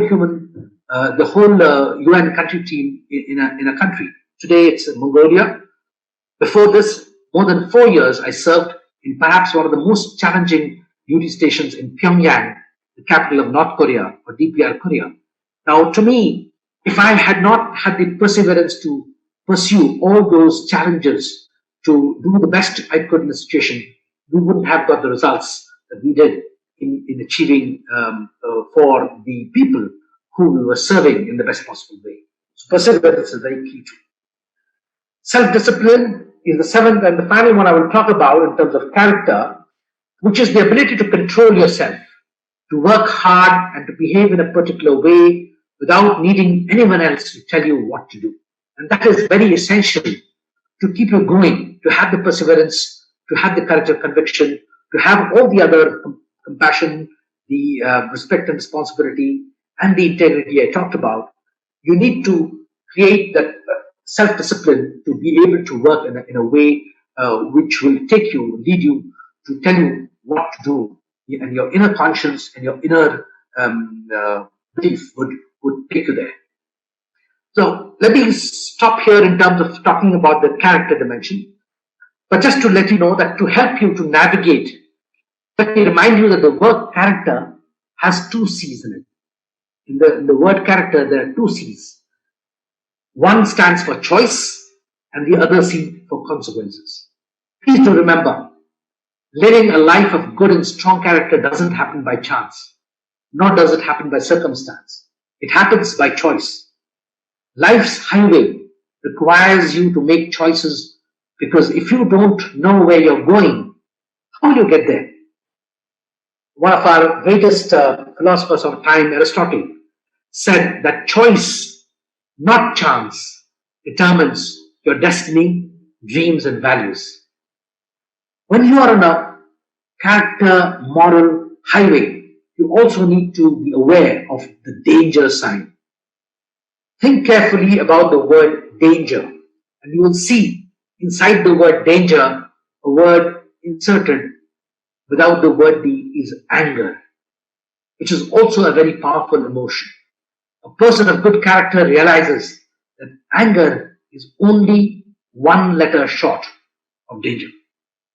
Anger, as you know, can lead to many negative choices like bullying, revenge, jealousy, retaliation, and violence. Please pay attention to that danger sign in your life's highway. Because unless you are aware that your inner emotions, powerful emotions like anger, might jeopardize all the good intentions, all the good things that you're doing by simple acts, by small acts, which can happen out of your emotion outburst or any impulsive behavior. So please be careful about that. Now you're beginning your journey into a new era in the 2020s. You're beginning your journey in ABBS, the Acharya Bangalore Business School, where you have a very hectic schedule ahead of you to prepare and plan for how do you prepare yourself for the business world and the corporate world ahead, or any other world that you choose to. I know that many of you are thinking of different careers, and maybe I will be able to share with you my own choice-making criteria that I had in my own life when I was choosing my career. Now that you know what you know, you will be the one who will decide where to go. This is your time, and your goals are waiting. So get on your way. You have your mind and your heart ready to take on this new journey. You have feet in your shoes. You can steer yourself in any direction you choose. Shine through, steer ahead with your character compass, the compass that will lead you to the right directions. If you remember one thing from what we are discussing today about character, it should be about choice and its consequences. And that it needs to be done with integrity. Now let me also quote Lord Buddha. We are shaped by our own thoughts. We become what we think. When the mind is pure, joy follows like a shadow that never leaves. The purpose of life is not just to be happy. It is also to be useful, to be honorable, to be compassionate, and to have it make some difference that you have lived and lived well. Obviously, one of the most inspiring gurus that I've had in my own life has been Swami Vivekananda, and his inspiring words has been very strongly reminding me to arise, awake, and stop not until the goal is reached. In the United Nations, we are working tirelessly to support countries to achieve the sustainable development goals that are committed to, that each of the countries have committed to, leaving no one behind. Now, I want to move from talking about character and the way forward to maybe a more conversation style of storytelling of maybe what else is important for me in choosing the career that I've had so far. If I may share with you some of the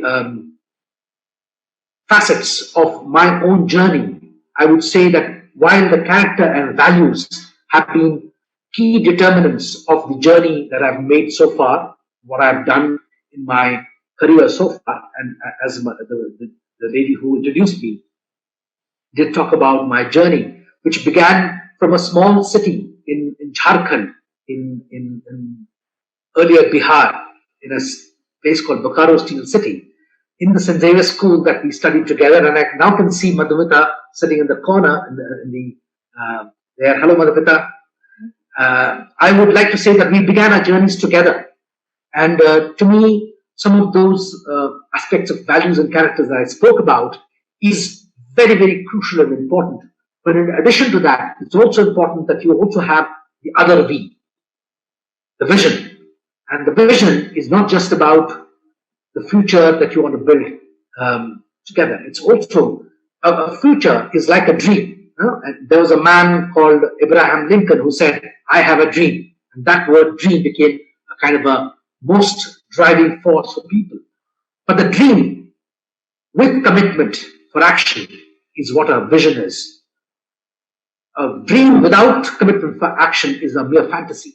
So to me, that vision part is also extremely important, that you need to now look at what is the future, the picture of the future that you want to create for yourself ahead in your journeys as you take the academic life to prepare you, to enable you to plan the way ahead. Now, not everything can be planned. You can also, as things emerge, because as you said, I said that I started my journey as a human resources professional. When I passed out from XLRI, I joined a petroleum company in Delhi, and I took the role of the industrial relations, which is working with workers, trade unions, leaders, domestic inquiry, court cases, etc. Very, very challenging job. But that prepared me to be able to realize that the life ahead is not easy. You need to be always ahead in the game. I had a senior, my immediate manager, my boss, the head of the HR, human resources. Those days it was called personnel manager. He was a very strong person in legal issues. So, and in Delhi we had the Supreme Court, which where we would read the judgments to determine not only the law in the legislature but emerging law through the judgments proclaimed. To me, he would humiliate people in case you were not up to the mark. If you're not totally read up, you were not up to his standard of knowledge and information about labor law. Now, that was not my benchmark of success. But to be able to be respected in his eyes, I did take up the challenge, and I did work on towards enhancing my intelligence about labor law and about the legal judgments from the various courts, Supreme Courts and High Courts, to be able to tackle that area of human resource management in the most challenging situation in the petroleum sector in those days, where we had often strikes and lockouts, and to be able to deal with situations like that. Now, to me, also a vision is about moving from there, because my heart, when I chose to move from the corporate world in India to the United Nations, I used to be working also after my stint for 17 years in Bharat Petroleum. I moved from the industrial relations to learning and development and training. And that's where I got a lot of opportunities in being provided competencies for change management, for leadership development, for all those aspects which are very critical to enabling organizations to emerge through situations of uncertainty and transition. And having been trained in those areas, I took up the opportunity that came my way in moving into the United Nations, because my heart was beyond working for a corporate. It was for a larger development journey. Therefore, I chose the United Nations, and I was very fortunate to be invited for the position of the Deputy Director and Deputy Chief of the Learning Center. And then I was also very fortunate to move from there to become the Director, which was an unprecedented one, and perhaps I became the first Director of the Learning Resources Center in the United Nations Development Program, who was an Asian, to say, and to that an Indian. So it was a very great privilege. I know that Madhumita, when she visited us in New York, we took her around and showed her the places that I worked in New York. To me, that's a proud moment that we were able to achieve that through the vision of having worked towards a career in wherever we have achieved. Thereafter, when the learning resources position was being dissolved or being cut because of some restructuring, I had to think through what is my vision for the future, and I wanted to contribute in leading the United Nations team for the real life development, on the ground development work that we do in countries. For that, this position, the resident coordinators, is the highest ranking position where very few people do get selected. And I was again privileged to be given the opportunity to go through the very rigorous assessment center in London, where your competencies are tested by various psychologists over a wide array of competencies. To me, those things were possible only because I had the vision, that and commitment of making sure that I rise up to the opportunity and challenge of pursuing them. So my invitation to you is that your career is in your hands. The future that you want to create, will be determined by your efforts, what you do, your values, your vision. I'll come back to two other facets I'll talk about. That's what will help you to be able to determine the direction you choose for yourself. The third facet is also about strategy, not only for organizations and countries, but also for individuals in terms of your career. The strategic dimension is about how. I'm sure you will study a lot as you go to your management school. People will talk about that, but I'll talk about a very layman understanding of strategy, not from Philip Kotler or from all the other management gurus who've talked about strategy, but I would talk about strategy from an aspect of it's the way to achieve your vision. The strategy is the approach or the manner in which you achieve your vision. How do you do that? It's the how. It's also about making choices, and also it's about not just at the tactical level, at a more longer term result level. You've heard the saying about not winning battles, but winning the war in a longer term strategic dimension. And this word is used very frequently in management jargon, and I'm sure you will come through using that word in your career. But think of it as about how do you plan to achieve your vision? Is that how? And the fourth dimension is about the orientation that you have to achieve those results. What do you want to achieve? Being clear about those results, those milestones towards the vision, towards achieving the strategy. How do you make those? How do you make the orientation towards achieving those results? Through your vision, through your strategy, through your values, and make sure that the results happen. Now, these are bigger terms, and this can be applied to individuals in terms of your own career, in terms of your, you will start working in the organizations and leading forward, this will come forward. But let me come back to choosing careers. Now, you've already made a choice to join ABBS, and I want to congratulate you for making that decision. And I want to wish you all the very best for your journey ahead as you start this journey in a very prestigious institution with great professors, and I'm sure you will have a great learning experience. But I want to talk about 3 facets which you should consider while determining your choice of career. I've known many people in UNDP in New York. I wouldn't name the person, but a very close friend of mine was a PhD from MIT. And he was a PhD in engineering, in technology. But somehow he realized that his heart wasn't there. Even after doing his PhD from MIT, he was not satisfied in what he was doing. So he completely changed course, and he went and did a completely different area in Harvard, in the area of evaluation and monitoring and in development studies. So later, when he joined the UN in evaluation and monitoring evaluation and program evaluation, he was much happier. He said, this is what really I want to do. But the problem is I wasted a lot of time in pursuing a career which was very coveted, because he didn't tell me exactly whether it was his parents or he himself wanted to pursue that PhD in technology from MIT. But later he realized, rather late, but then not too late, that his choice of career was something else. Now for that, I would like to tell you my 3 determinants of what would be a good career choice. And this is something I've used. The first and the most important one is about passion. What is it that you're most passionate about? Now, it is very important. When I say passion, it's the deeper interest, something that will keep you going, something which will burn that fire within you, to pursue that relentlessly, to do that without any breaks or any boredom. It's something that will want you to go ahead and achieve that deeper passion for that career.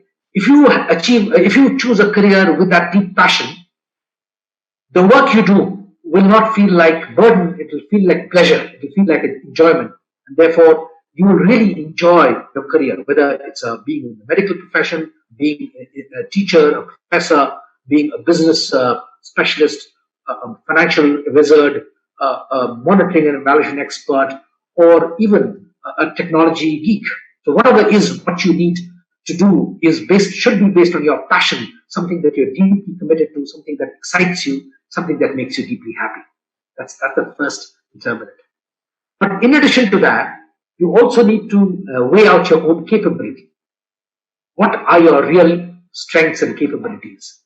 If you choose a career where you are passionate, like say for instance, I'm very passionate about music, but if I chose a career to be a singer or a musician where I might enjoy singing, but people who listen to me may not enjoy that much. So if I want to be a professor or an academic in an institution like yours, but if I am unable to impress my students with my thoughts, my ideas, with whatever little knowledge and experience I had, I'm sure students will not rate you well. So you may enjoy, you may have a passion. The same with a doctor, an engineer, a scientist. Unless you have the capability in that area in which you have a passion, please reassess your passion dimension, because you may enjoy, you may have that sense of success or sense of satisfaction. But if your end beneficiaries or clients or people you're serving, they do not think that they are benefiting from your service in that area, you may need to rethink. So you need to determine your strengths, your capabilities, and choose a career where you're really strong. My mother, for example, wanted me to be a doctor. Yeah? In my biology class, I don't know whether I remember this, in our biology class when we used to dissect rats and frogs, I could not eat my lunch. It was so boring. It was so, I would literally vomit after that and wouldn't be able to eat my lunch if I see blood or if I smell something bad. So I had to apologize to my mother that I'm sorry, this is not something I can do. I know that she suffered a lot because of her illnesses and she wanted to see a doctor in the family. But to me, I said I will do better things to serve people. I will try and do things that I can better, caring for people, serving people in the best possible ways which I can. But certainly, if I become a doctor, I don't think I would be able to serve as well as I can do in other professions. So that's where I chose my career in management, and I chose to do human resources and now into development, and not just looking at my capabilities. The third area is also what to be considered is about opportunities for growth. Sometimes we choose careers that we may have passion for, we may have capability for, but if there are no opportunities for growth, you might feel very stagnated, you might feel stifled, you might feel that you're being left behind while some others are progressing. Now, the example I want to give you is that of my father. My father was a horticulturist in Bokaro Steel. Now, he joined Bokaro Steel Plant as a horticulture officer, where many of his friends joined as clerical staff or as junior professionals, much more junior to him, in the areas of finance or human resources or projects and programs. But they progressed on a regular basis because there were opportunities for growth. And many of them became general managers and directors.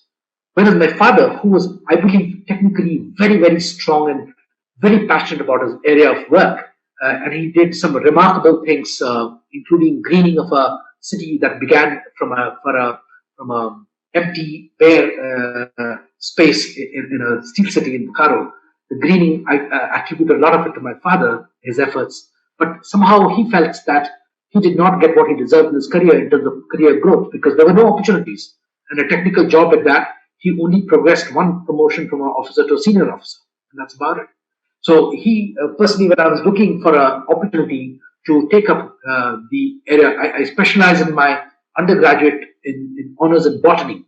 And I wanted to be in horticulture or agriculture or forestry. In fact, I was preparing to do the forest management exam along with my civil services when I was applying. As you know, in India, at these career opportunities, we try every possible opportunity because we are in a race for limited opportunities with lots of competitors. So I'm sure we all go through that situation. We have to look at that. So when I was choosing my career, he told me that horticulture is a very good hobby. Please keep that. I know that you're very passionate about it. Keep it as a very good hobby. But for your profession, you might want to consider something where there are more growth opportunities in the future. And that was a very wise counsel that I had from him, and I still thank him today for that choice that he had helped me make. to me, because human growth is essential, not only in terms of your own capabilities, your intellectual and your emotional capabilities, but also progression in careers do help you to determine higher levels of success and achievement in your life. It's not the most important dimension, but certainly it is an important dimension. And I want you to consider that facet as well.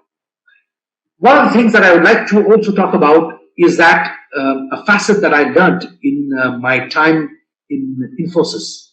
I was very privileged to work almost for 2 years in Infosys in Bangalore, the city that I go there and I love, and I do have some homes there too that I still go back to.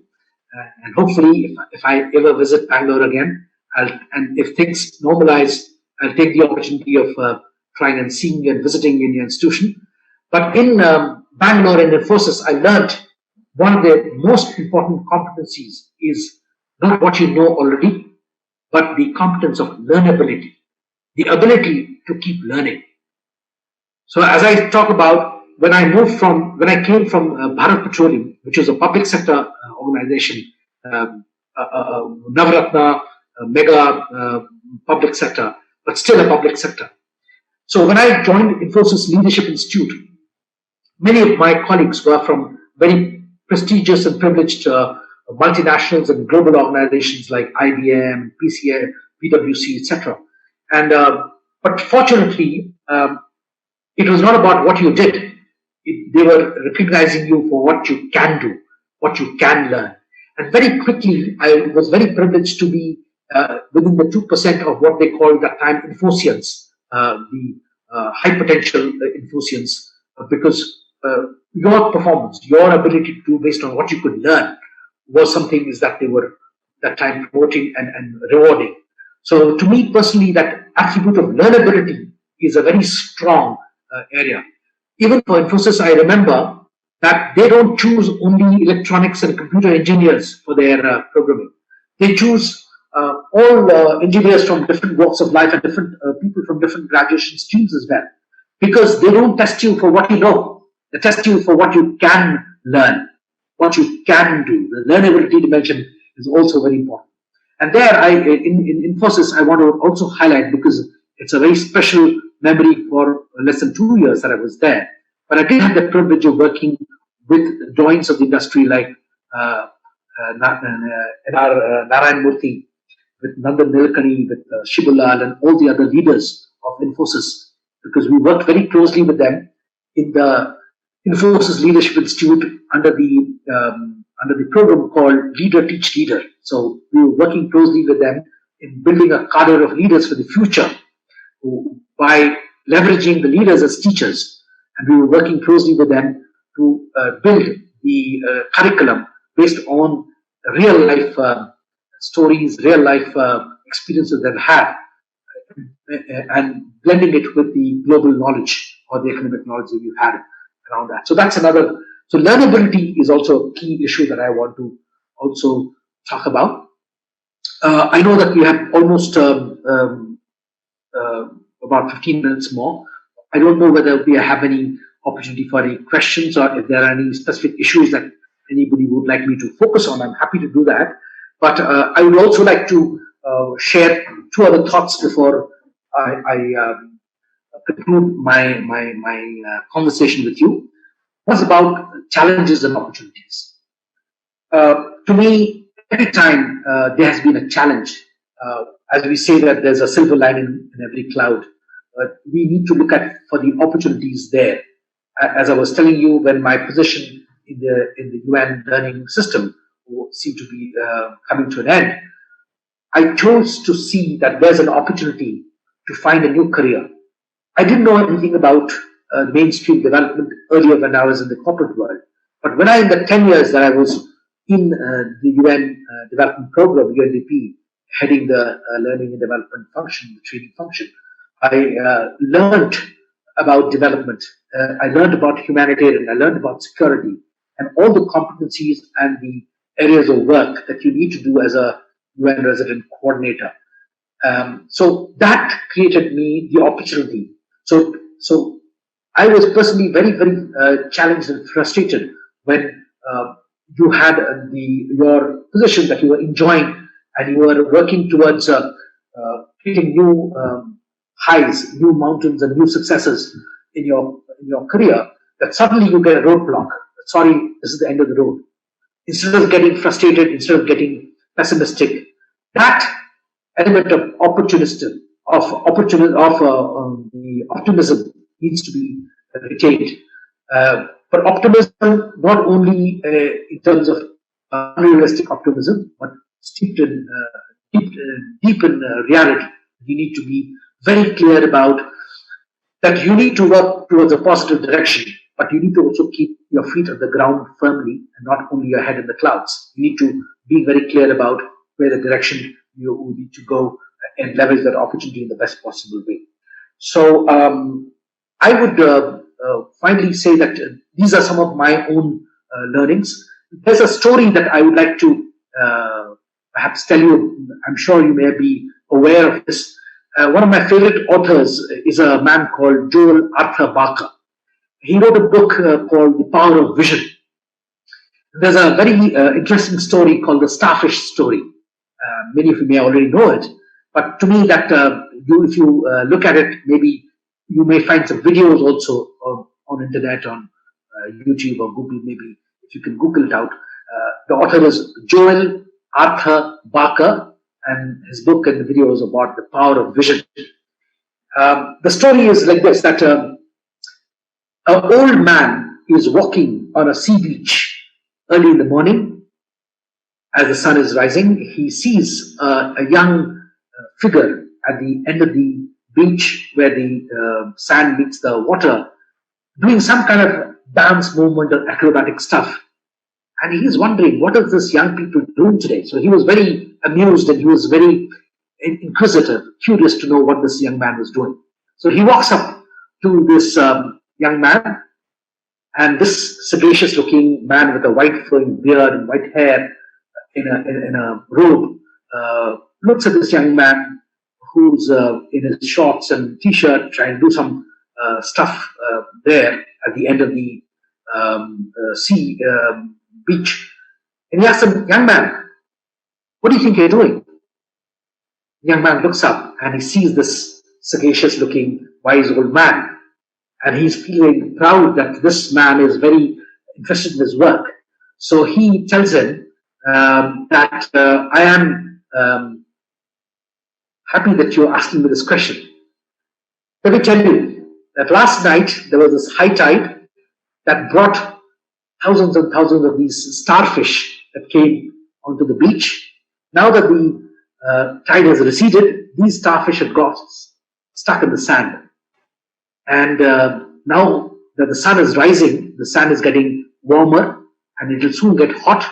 Unless the starfish are able to go back to the sea, they will die. So I'm throwing them back to the sea. Now the young man was feeling very proud that he's doing something great. He's trying to help the starfish back to the water. He's doing a very noble deed. But this old man looked at him with a little disdain and said, "Are you mad? Are you crazy?"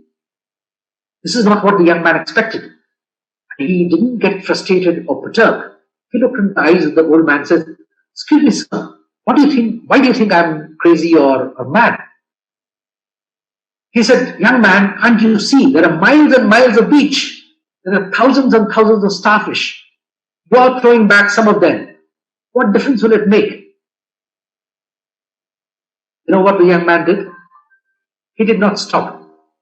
He did not get frustrated, or he did not give up his idea. He bent down, picked up another starfish, and threw it back to the sea. He said, "Excuse me, sir, that starfish will live."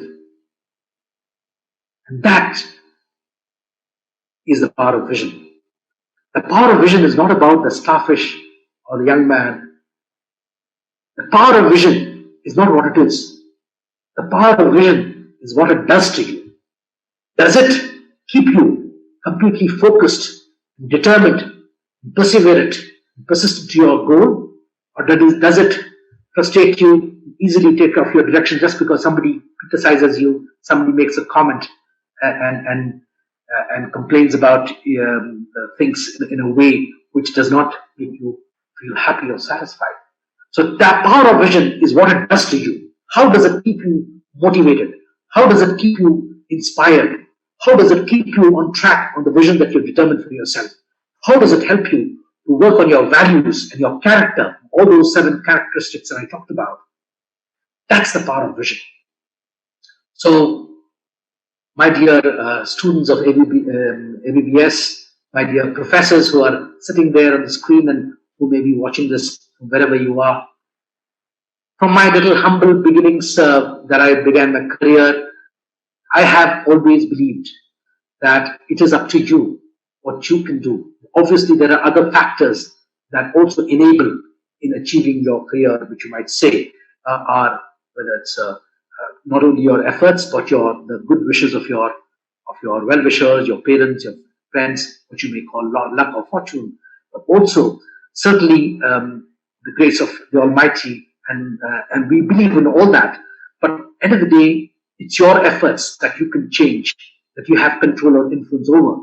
So my invitation to you is take this journey on, begin your journey with all the success, and I wish you all the very best for your journeys ahead, for the success in the relentless pursuit of your goals of your choice. And as I've quoted earlier from Swami Vivekananda, from Mahatma Gandhi, from Buddha, all our ideals and teachers who we have learnt our deeper inspiration of values from, I would like to wish you all the very best. Thank you for this opportunity. If there's any other opportunity in the future to connect with you, I'll be happy to do so. But I would also like to say that the reason I chose to keep teaching in the institutions that I have, whether it's in Nasi Monji in Bombay, while I was the head of learning and training for Bharat Petroleum, it is for my commitment to investing in the future. You are the future. I am already 60 years old. I am almost at the last phase of my career. Even before, when I was teaching in Nasi Monji more than 20 years ago, I was committed to contributing to the future of the next generation, the students. Whatever little experience or a little knowledge that I have obtained in this whole journey, I'm happy to share with you.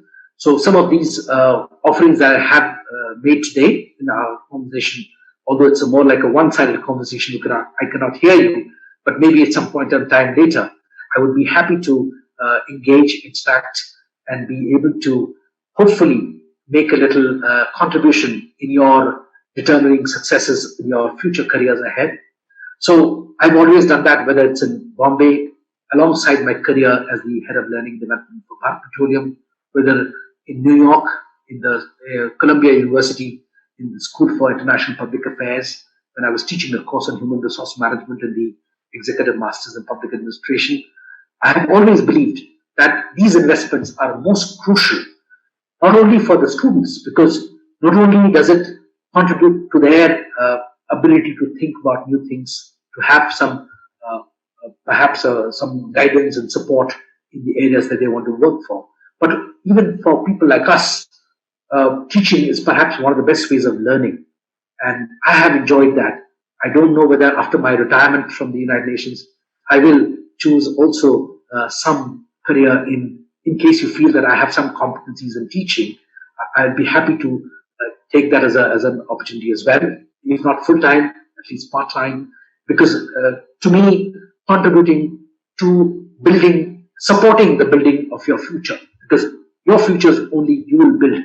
People like us or your professors and teachers, your parents can only help support that journey for you in the best possible way. So any guidance, any support that we would be able to provide to you, whether your parents, your teachers, and other people who might be able to provide you some insights and perspectives which may be helpful, I'll be happy to do that. So with that, it's almost about 2:50. I would like to leave the last couple of minutes in case anybody wants to say anything, or if there's any specific question or issue that you want me to talk about. To continue today's ceremony, we have another wonderful speaker with us. And to introduce our next chief guest, I would like to request Dr. Shalini HS, Assistant Professor, MBA Department, to kindly come forward and introduce Mr. Sridhar Ramanujam, Founder CEO of Integrated Brandcom Private Limited. Thank you, Ms. Niti. A very good afternoon to respected dignitaries of the dais, my dear faculty members, and over 400 students of Bjdm, MBA, and BBM who are watching this program online. I'm profusely overjoyed to take this opportunity to introduce our chief guest of the day. He is none other than Mr. Ramanujam Sridhar. Mr. Ramanujam Sridhar is a communication consultant, author, columnist, teacher, trainer, cricket enthusiast, and a passionate social activist. Mr. Sridhar is a postgraduate in management from IIM Bangalore and an MA in economics from Loyola College, Chennai. After completing over 25 years in the business and holding high-profile positions such as CEO of Pratibha Advertising, which is now Quadrant, Executive Director, RK Swami BBTO, and Executive Vice President, Mudra Communications, Mr. Sridhar founded Brandcom in the year 1998. Brandcom is now part of Madison World, a niche communications company headquartered in Bangalore with 6 offices pan-India. Its a range of services include public relations, digital marketing, and brand advisory. Several well-known brands such as the Cabin Care, Fortis Hospitals, Camlin, Peps, Manipal Global are clients of Brandcom. He is a former president of the Advertising Club Bangalore and a former president of the IIMB Alumni Association. IIM Bangalore has recently awarded Mr. Sridhar as a distinguished alumnus of the institute. He was honored by the Madras Advertising Club for his service to the advertising profession in South India.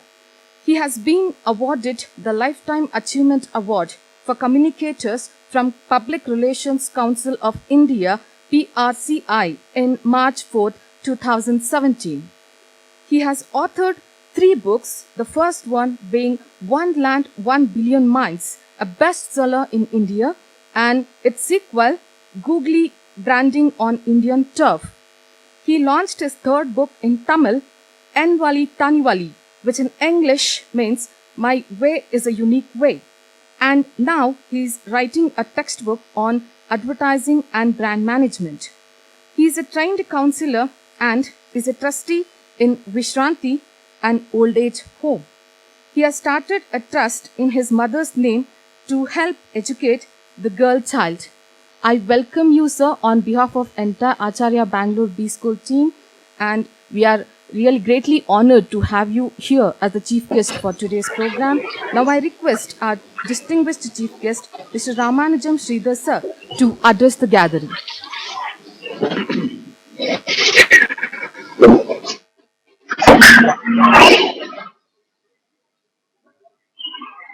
Good afternoon. Am I audible?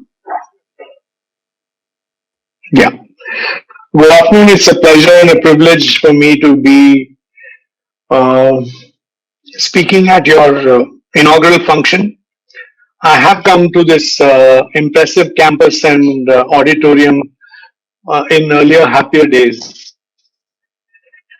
So I guess it's a unique experience for all of us, what we're going through, and I just having a sense of gratitude. This, but just imagine if instead of passing out 2 years or 3 years later, if you are passing out this year, imagine what your job prospects might have been. So I think there's always a good side to everything, and I think that's the most important thing that we have to remember. Always be optimistic.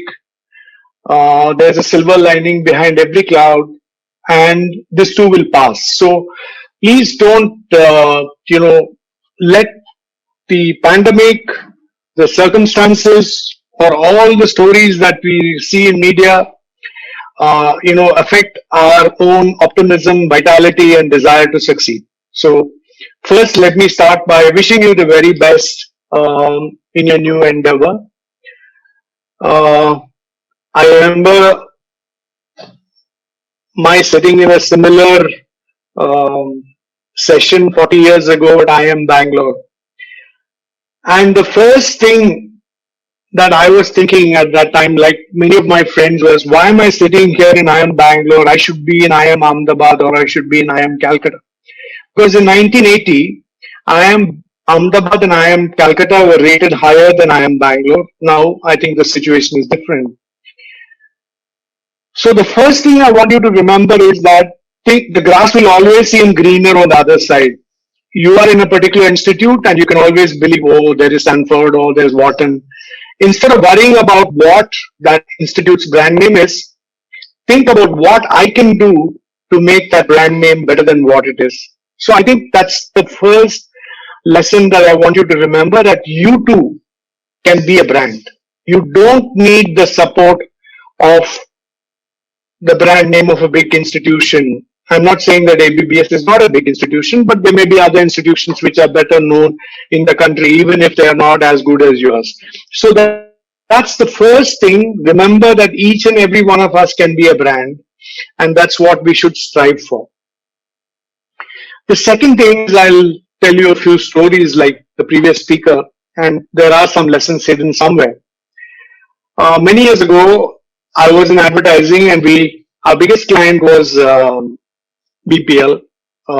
It could have been one of the biggest bands in India. It was the leading color television band, but it lost its steam due to a variety of reasons. I'm not doing a case study on marketing, so I won't talk about that right now. So we were doing a demonstration cassette for this client. It was not too much. I think we were paying 50,000 rupees for that. At that time, I'm talking about 1988. And the creative director came rushing up to me and said, Sridhar, I want your help. I said, what happened? He said, there is this jingle composer. His name is Dilip. He's very good, but somehow, he's delayed this whole thing and the client is getting very angry with us and I'm afraid we may lose the business. So I picked up the phone and said, Dilip, this is Sridhar here. He said, hello, sir. How are you, sir? Tell me, sir. He made some 10 sirs in 2 sentences. And then I said, Dilip, there is this problem. I don't know why you're delaying this. Can you please do this cassette soon? He said, sorry, sir, I will definitely do it and I will deliver it to you on Monday. And he delivered it to me on Monday. And it had some of the best tunes that you could ever listen to, which later became big hits in the movie world.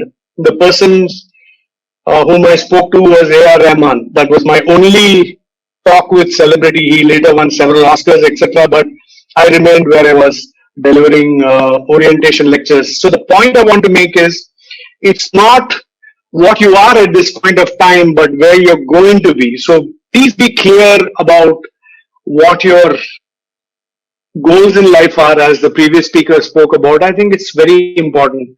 I'll tell you another story about, again, from films and things like that. When I was the manager of the Mudra office, there was a very young copywriter who used to do outstanding work, but he was fascinated with films.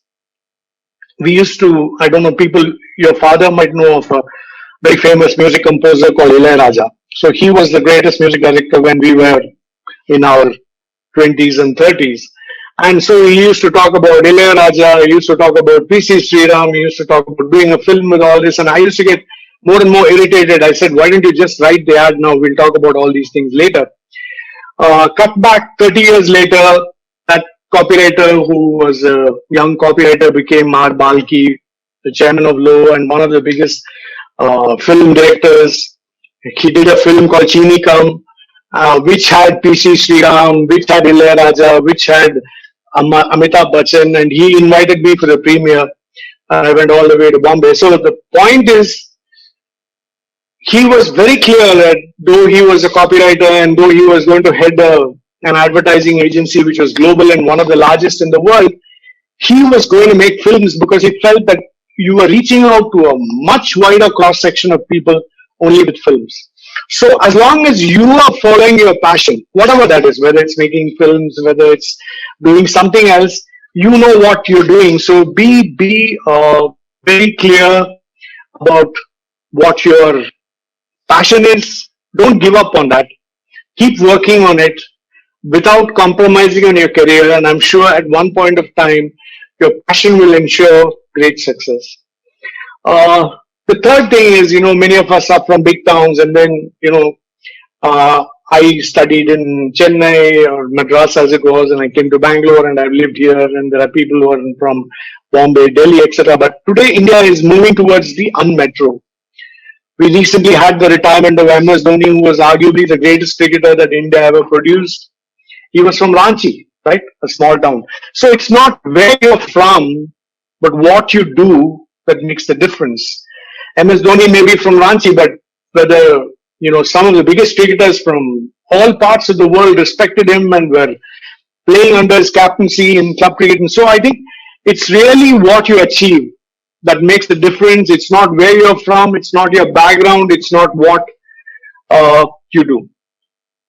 Another point which I think is important, because I've spent my entire life in advertising and branding, is that each and every one of you, I spoke about this earlier, but let me repeat it because it's an important thing, can be a brand. So what a brand? A brand is something that's relevant to its consumers and it's very different from its competition. So how are you different from your classmates? If I'm from Hindustan Lever and I want to recruit you, why should I recruit you and not one of your classmates? I think that's a very important question. Do some introspection to say, how do I stand out? And many people take the easy way out of standing out with a ponytail or a earring. I don't think that's the way you stand out. You stand out because of special skills that you have. You may be the greatest expert on gadgets. You may be the greatest expert in computers. You may be the greatest expert in Western music. So whatever you are, decide your area of expertise and competence, which will set you apart from the rest. And I think that's something that each one of us needs to be conscious and be aware of. When I do a branding workshop, we have one question which asks, what will be your sentence, or what will you be known for? I think this is something that each one of you need to think about. What am I going to be known for? 20 years ago, I decided that I wanted to be known for branding. If people were to discuss branding in this country, I thought they have to discuss me now. Whether they did or not is a different issue, but at least my intention was clear. And the efforts I had to put in for that was very clear, because it's not enough to merely have a dream. I know Walt Disney said, if you can dream it, you can do it. But unless you put in the efforts, it's not going to happen. So what does being an expert in branding mean? It means writing a blog. I was writing a column every week for 20 years. It means writing books. It means being very, very active in LinkedIn. It means being very active on Twitter. It means teaching for 25 years. I started first teaching in the year 1995. And for many years, I used to teach 100 hours in various schools. I used to teach in IIM Calicut, where there was not even a flight to Calicut. So it's effort. I used to go to Mysore for so many years to teach. So I might sound as though I'm talking a lot about myself. That's not the idea. The idea is to tell you that you can't achieve anything without putting in the effort. So please be sure of what you want to achieve. Put in that effort, and I'm quite sure you'll be successful. But have a strategy in place. The most abused word in management school is strategy. I've heard two of my students saying, Macha, I want to meet the girl, at 5 o'clock, give me a strategy. I just tapped him on the shoulder and said, just land up at 5. What is the strategy required for that? So the point is, unless you put in the efforts, you're not going to do what you want to do. The other important point is, because all of you are in management school and some of you I realize in undergraduate school, is that the safest thing is to work for a Hindustan Lever or a McKinsey or a Ernst & Young or whatever. But please remember that to make it really big, you have to be an entrepreneur. I'm not saying every one of us has to be an entrepreneur, but don't take the safe route. Try to be an entrepreneur. Have an idea. See if I can pursue it. Today, the amount of funding that startups seem to be getting, it's phenomenal. I'm entering so many startups, and I find people who are so young, who are in their 30s, will probably become billionaires by the time they're 40s. I'm not trying to throw the money card at you, but I'm just trying to tell you that today is a time for tremendous opportunity. And the great thing about entrepreneurship is at the age of 30 or 35, you work to be an entrepreneur for 5 years and you still fail, you can still go back to the mainstream. I did a mistake. I started my company when I was 47 years old. So it is very difficult to go back to work at the age of 50 or 55 if your venture fails. So the earlier you start, the better off you'll be. So think about this.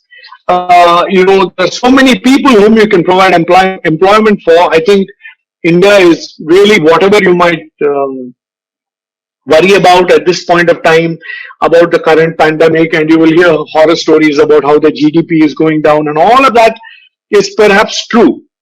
But the fact of the matter is that it is still a land of opportunity. It's your own country. You don't have to prove anything to yourself. If you went to America, you have to prove yourself. There are lots of things that are happening, but here you don't have to worry about it. The next thing that I wanted to tell you is, you won't realize this, but your classmates who will later become alumni like you can be very, very important influences in your life. Many of my clients today are my classmates, alumni, juniors, seniors. And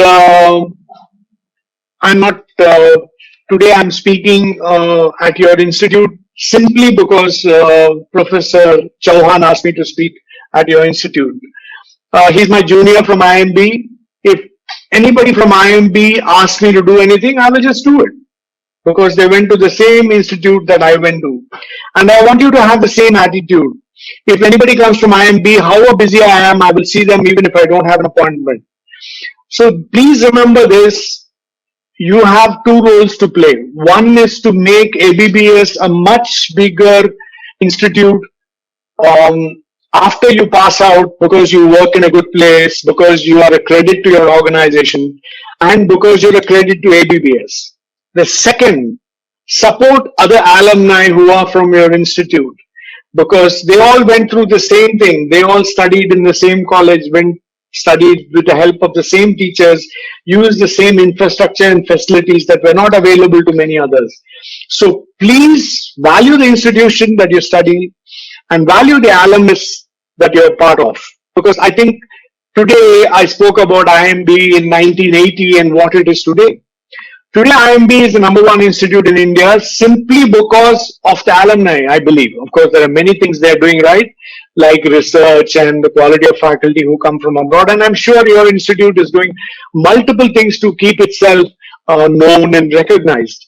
But it is your duty as a student of the institute today and as an alumni 2 years from now to raise the flag of the institution and take it to the next level. And I'm sure each and every one of you has the capability to do what is required to make your institute more prominent, more well-known, more recognized than it is already.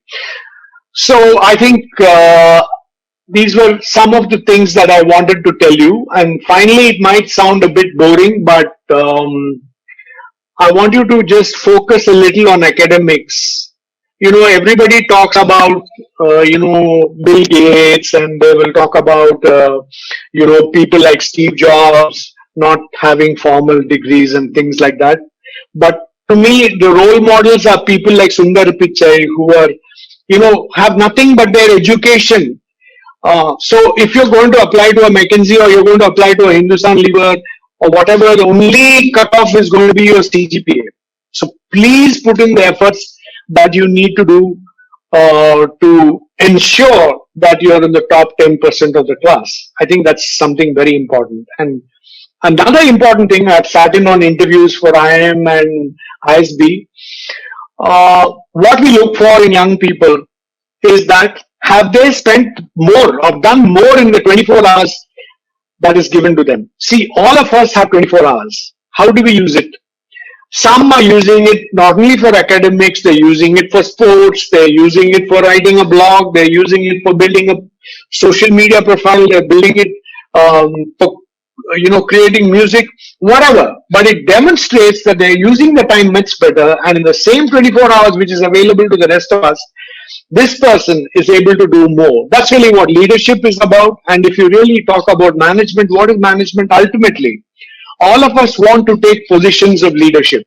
People have to look up to us so that, we are able to lead them. And finally, because I am in the communication business, I have to give you this message. You cannot get to senior management without being a good communicator. You have to speak well, you have to write well. It may be possible that some of you have accents because you come from certain regions of India, and there's nothing that you can do about it immediately. But please make an effort to work on your verbal and written skills. If you get an opportunity to present in the class, stand up and present.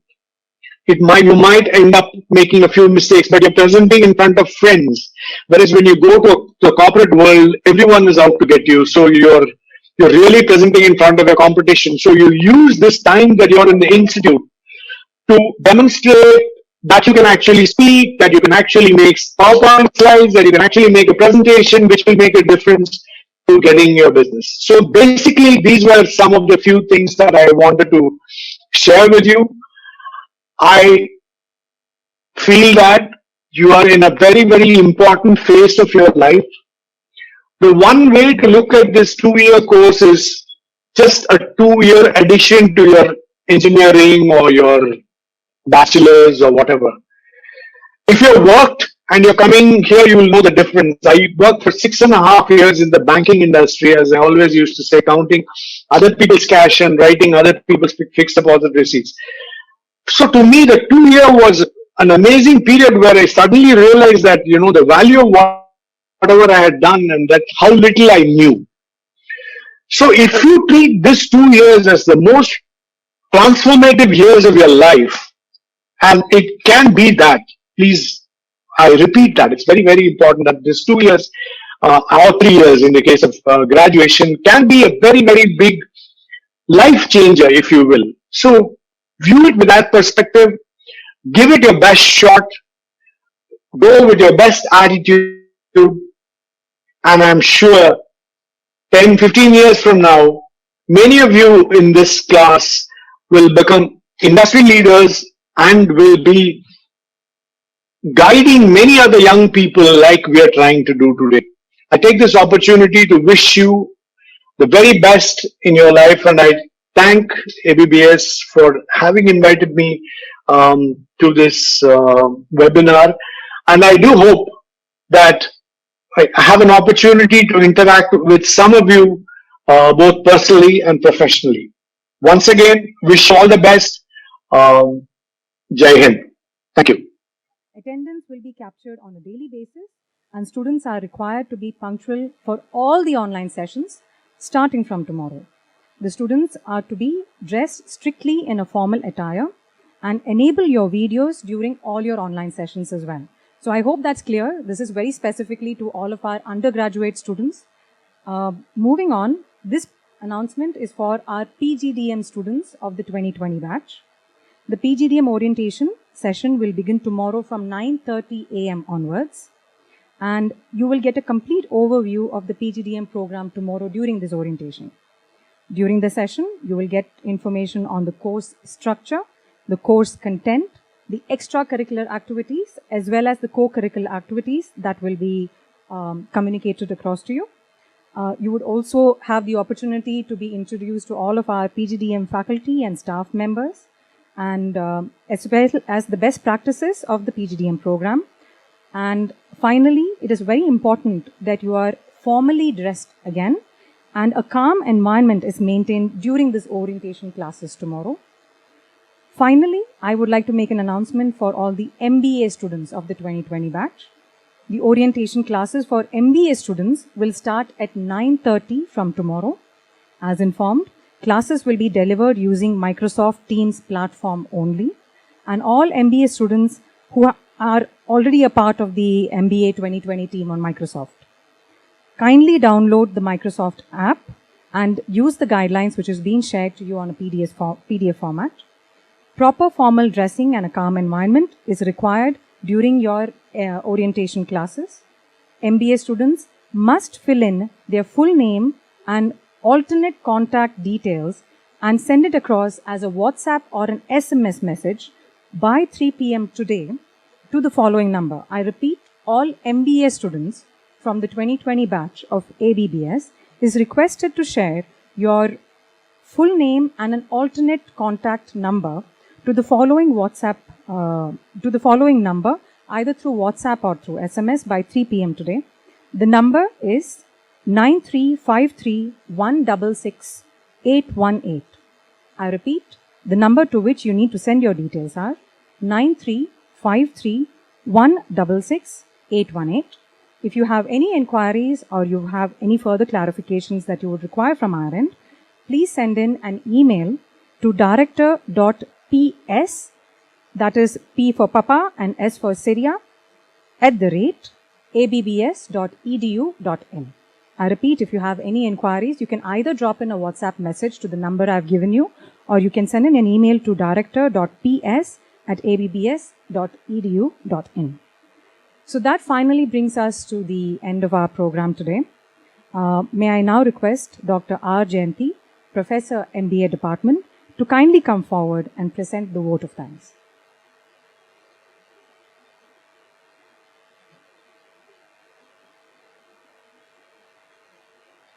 Good afternoon to all of you.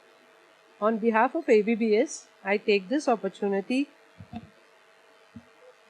to propose the vote of thanks to all those who are responsible for making this virtual inauguration function a memorable event. At the outset, I would like to thank our chief guests, Mr. Tapan Mishra and Mr. Ramanujam Sridhar, who have given us life lessons, I should say, and I hope and I'm sure our students are enlightened by the life lessons that they have given. We are thankful to our chairman, Dr. Vijaypal Reddy, our visionary leader, our MD, Mrs. Purnima Reddy ma'am, and young and energetic leader, Mr. Ajith Basani, for their immense motivation and irreplaceable presence in all the activities that we do at ABBS. I would like to be thankful to Dr. H.R. Venkatesha, Director, MBA Department, Dr. Madhumita ma'am, Director, Bjdm, and Dr. Vijay Bhaskar, Principal, ABBS, for their continuous direction and enthusiastic support. Our heartfelt thanks to all the students who are present and for their patient listening today. I assure you and your parents that you have made the right choice of the college that you are going to be in. And I'm confident that you will have a great learning experience and a joyful, and you'll enjoy your journey of your precious life at ABBS when you're back in October. So looking forward for your presence in the campus to make it lively. With this, we move to the end of today's inaugural session, and a hearty welcome virtually as well as offline in October to the ABBS batch of 2020. Thank you so much. Once again, thank you all for joining us for today's inaugural ceremony. There will be another session which will start at 3 p.m. The students will be informed about this shortly. And thank you all.